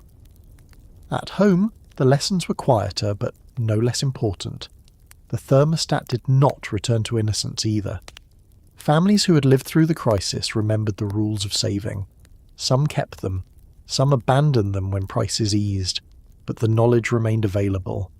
You could wear a sweater, you could seal a window, you could turn off lights, you could lower the heat at night, you could combine errands, you could slow down. These were simple acts, almost dull, but they belonged to a new awareness that the home was an energy machine. That awareness shaped a generation. Children who grew up in the 1970s remembered being told not to waste electricity, not to leave the refrigerator open, not to take long showers, not to ask for the heat to be turned up without first putting on another layer. They remembered gas lines from the back seat, or from stories told by parents. They remembered the national speed limit, the arguments about big cars, the evening news full of energy talk, the sense that grown-ups were worried about something that lived both far away and right outside the house. For some, these memories were minor. For others, they became part of how they understood adulthood. Bills rise, systems fail, promises shrink, and you should never assume the tank will be full. The oil crisis also helped change the meaning of comfort. In the decades after World War II, comfort had often been treated as progress made visible. A warm house, a large car, bright lights, air conditioning, appliances, and easy travel were signs that life had improved. The crisis did not destroy that belief, but it complicated it. Comfort now had a cost that people could see more clearly. A warm room might mean a painful heating bill. A powerful car might mean vulnerability to prices. A bright building might look wasteful during a shortage. The crisis placed a question mark beside abundance. That question mark mattered because the 1970s were already teaching Americans about limits in other ways. There were environmental concerns, inflation, political scandals, military disappointment after Vietnam, urban struggles, and economic anxiety. The oil crisis joined those troubles and gave them a physical form. You could discuss confidence in government in abstract terms, but you could also see mistrust in a driver's face when a station ran out. You could discuss inflation in charts, but you could also feel it while paying more for fuel. You could discuss environmental limits in policy papers, but you could also understand them while sitting in a car that burned precious gasoline just to move a few feet forward in line. This is why the crisis changed America's mood. It did not create all the doubts of the decade, but it gave them a daily ritual. Waiting for gas became an education in national limits. Lowering the thermostat became an education in household limits. Driving 55 became an education in public limits. Together they told Americans that the post-war promise of more, faster, bigger, farther, warmer, brighter, and easier could not continue without consequences. Not everyone accepted that lesson. Some people wanted the country to produce more oil, drill more, build more, and stop apologizing for wanting abundance. Others believed the crisis proved the need for conservation, environmental restraint, and alternative energy. Some saw it as a failure of government regulation. Others saw it as a failure of corporate greed. Some saw foreign enemies. Others saw domestic waste. The oil crisis did not create one national answer. It created an argument that never really ended. That argument shaped politics for decades. Should America drill more or consume less? Should fuel prices be allowed to rise so people use less? or should government shield consumers from sudden pain? Should environmental protection slow energy development, or should energy security come first? Should the country invest in solar, wind, nuclear power, coal, oil, natural gas, or all of them at once? Should Americans change their habits, or should technology allow them to keep those habits with fewer consequences? These questions echoed long after the original gas lines faded. There is a moment from the late 1970s that captures one road America might have taken. Solar panels were installed on the White House during the Carter years, meant as a symbol of conservation, innovation, and a future less dependent on oil. They were not enough to solve the crisis, of course. Symbols do not heat a nation by themselves. But they showed that the crisis had opened a door in the national imagination. Maybe energy could come from somewhere else. Maybe the house, the car, and the economy could be designed differently. Maybe the future did not have to be built entirely around petroleum. But America's attention moved unevenly. When oil prices later fell and supplies stabilized, some urgency faded. That is another human pattern. Crisis creates discipline. Relief weakens it. People who had endured lines wanted normal life back. Automakers and buyers did not give up larger vehicles forever. Suburbs kept growing. Highways remained full. Energy independence remained a slogan, but consumption remained high. The country remembered the crisis, but memory did not always become transformation. It became warning, argument, and sometimes nostalgia for lessons half learned. The Strategic Petroleum Reserve, fuel economy standards, the Department of Energy, conservation language, and the rise of smaller cars were real legacies. So was the deeper political suspicion that surrounded fuel prices ever after. Whenever gasoline prices rose in later decades, Americans did not experience it simply as a market change. They experienced it through inherited memory. Is there a shortage? Are oil companies taking advantage? Is trouble in the Middle East going to reach us again?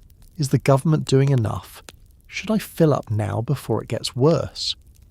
Those questions belong to the emotional world created in the 1970s.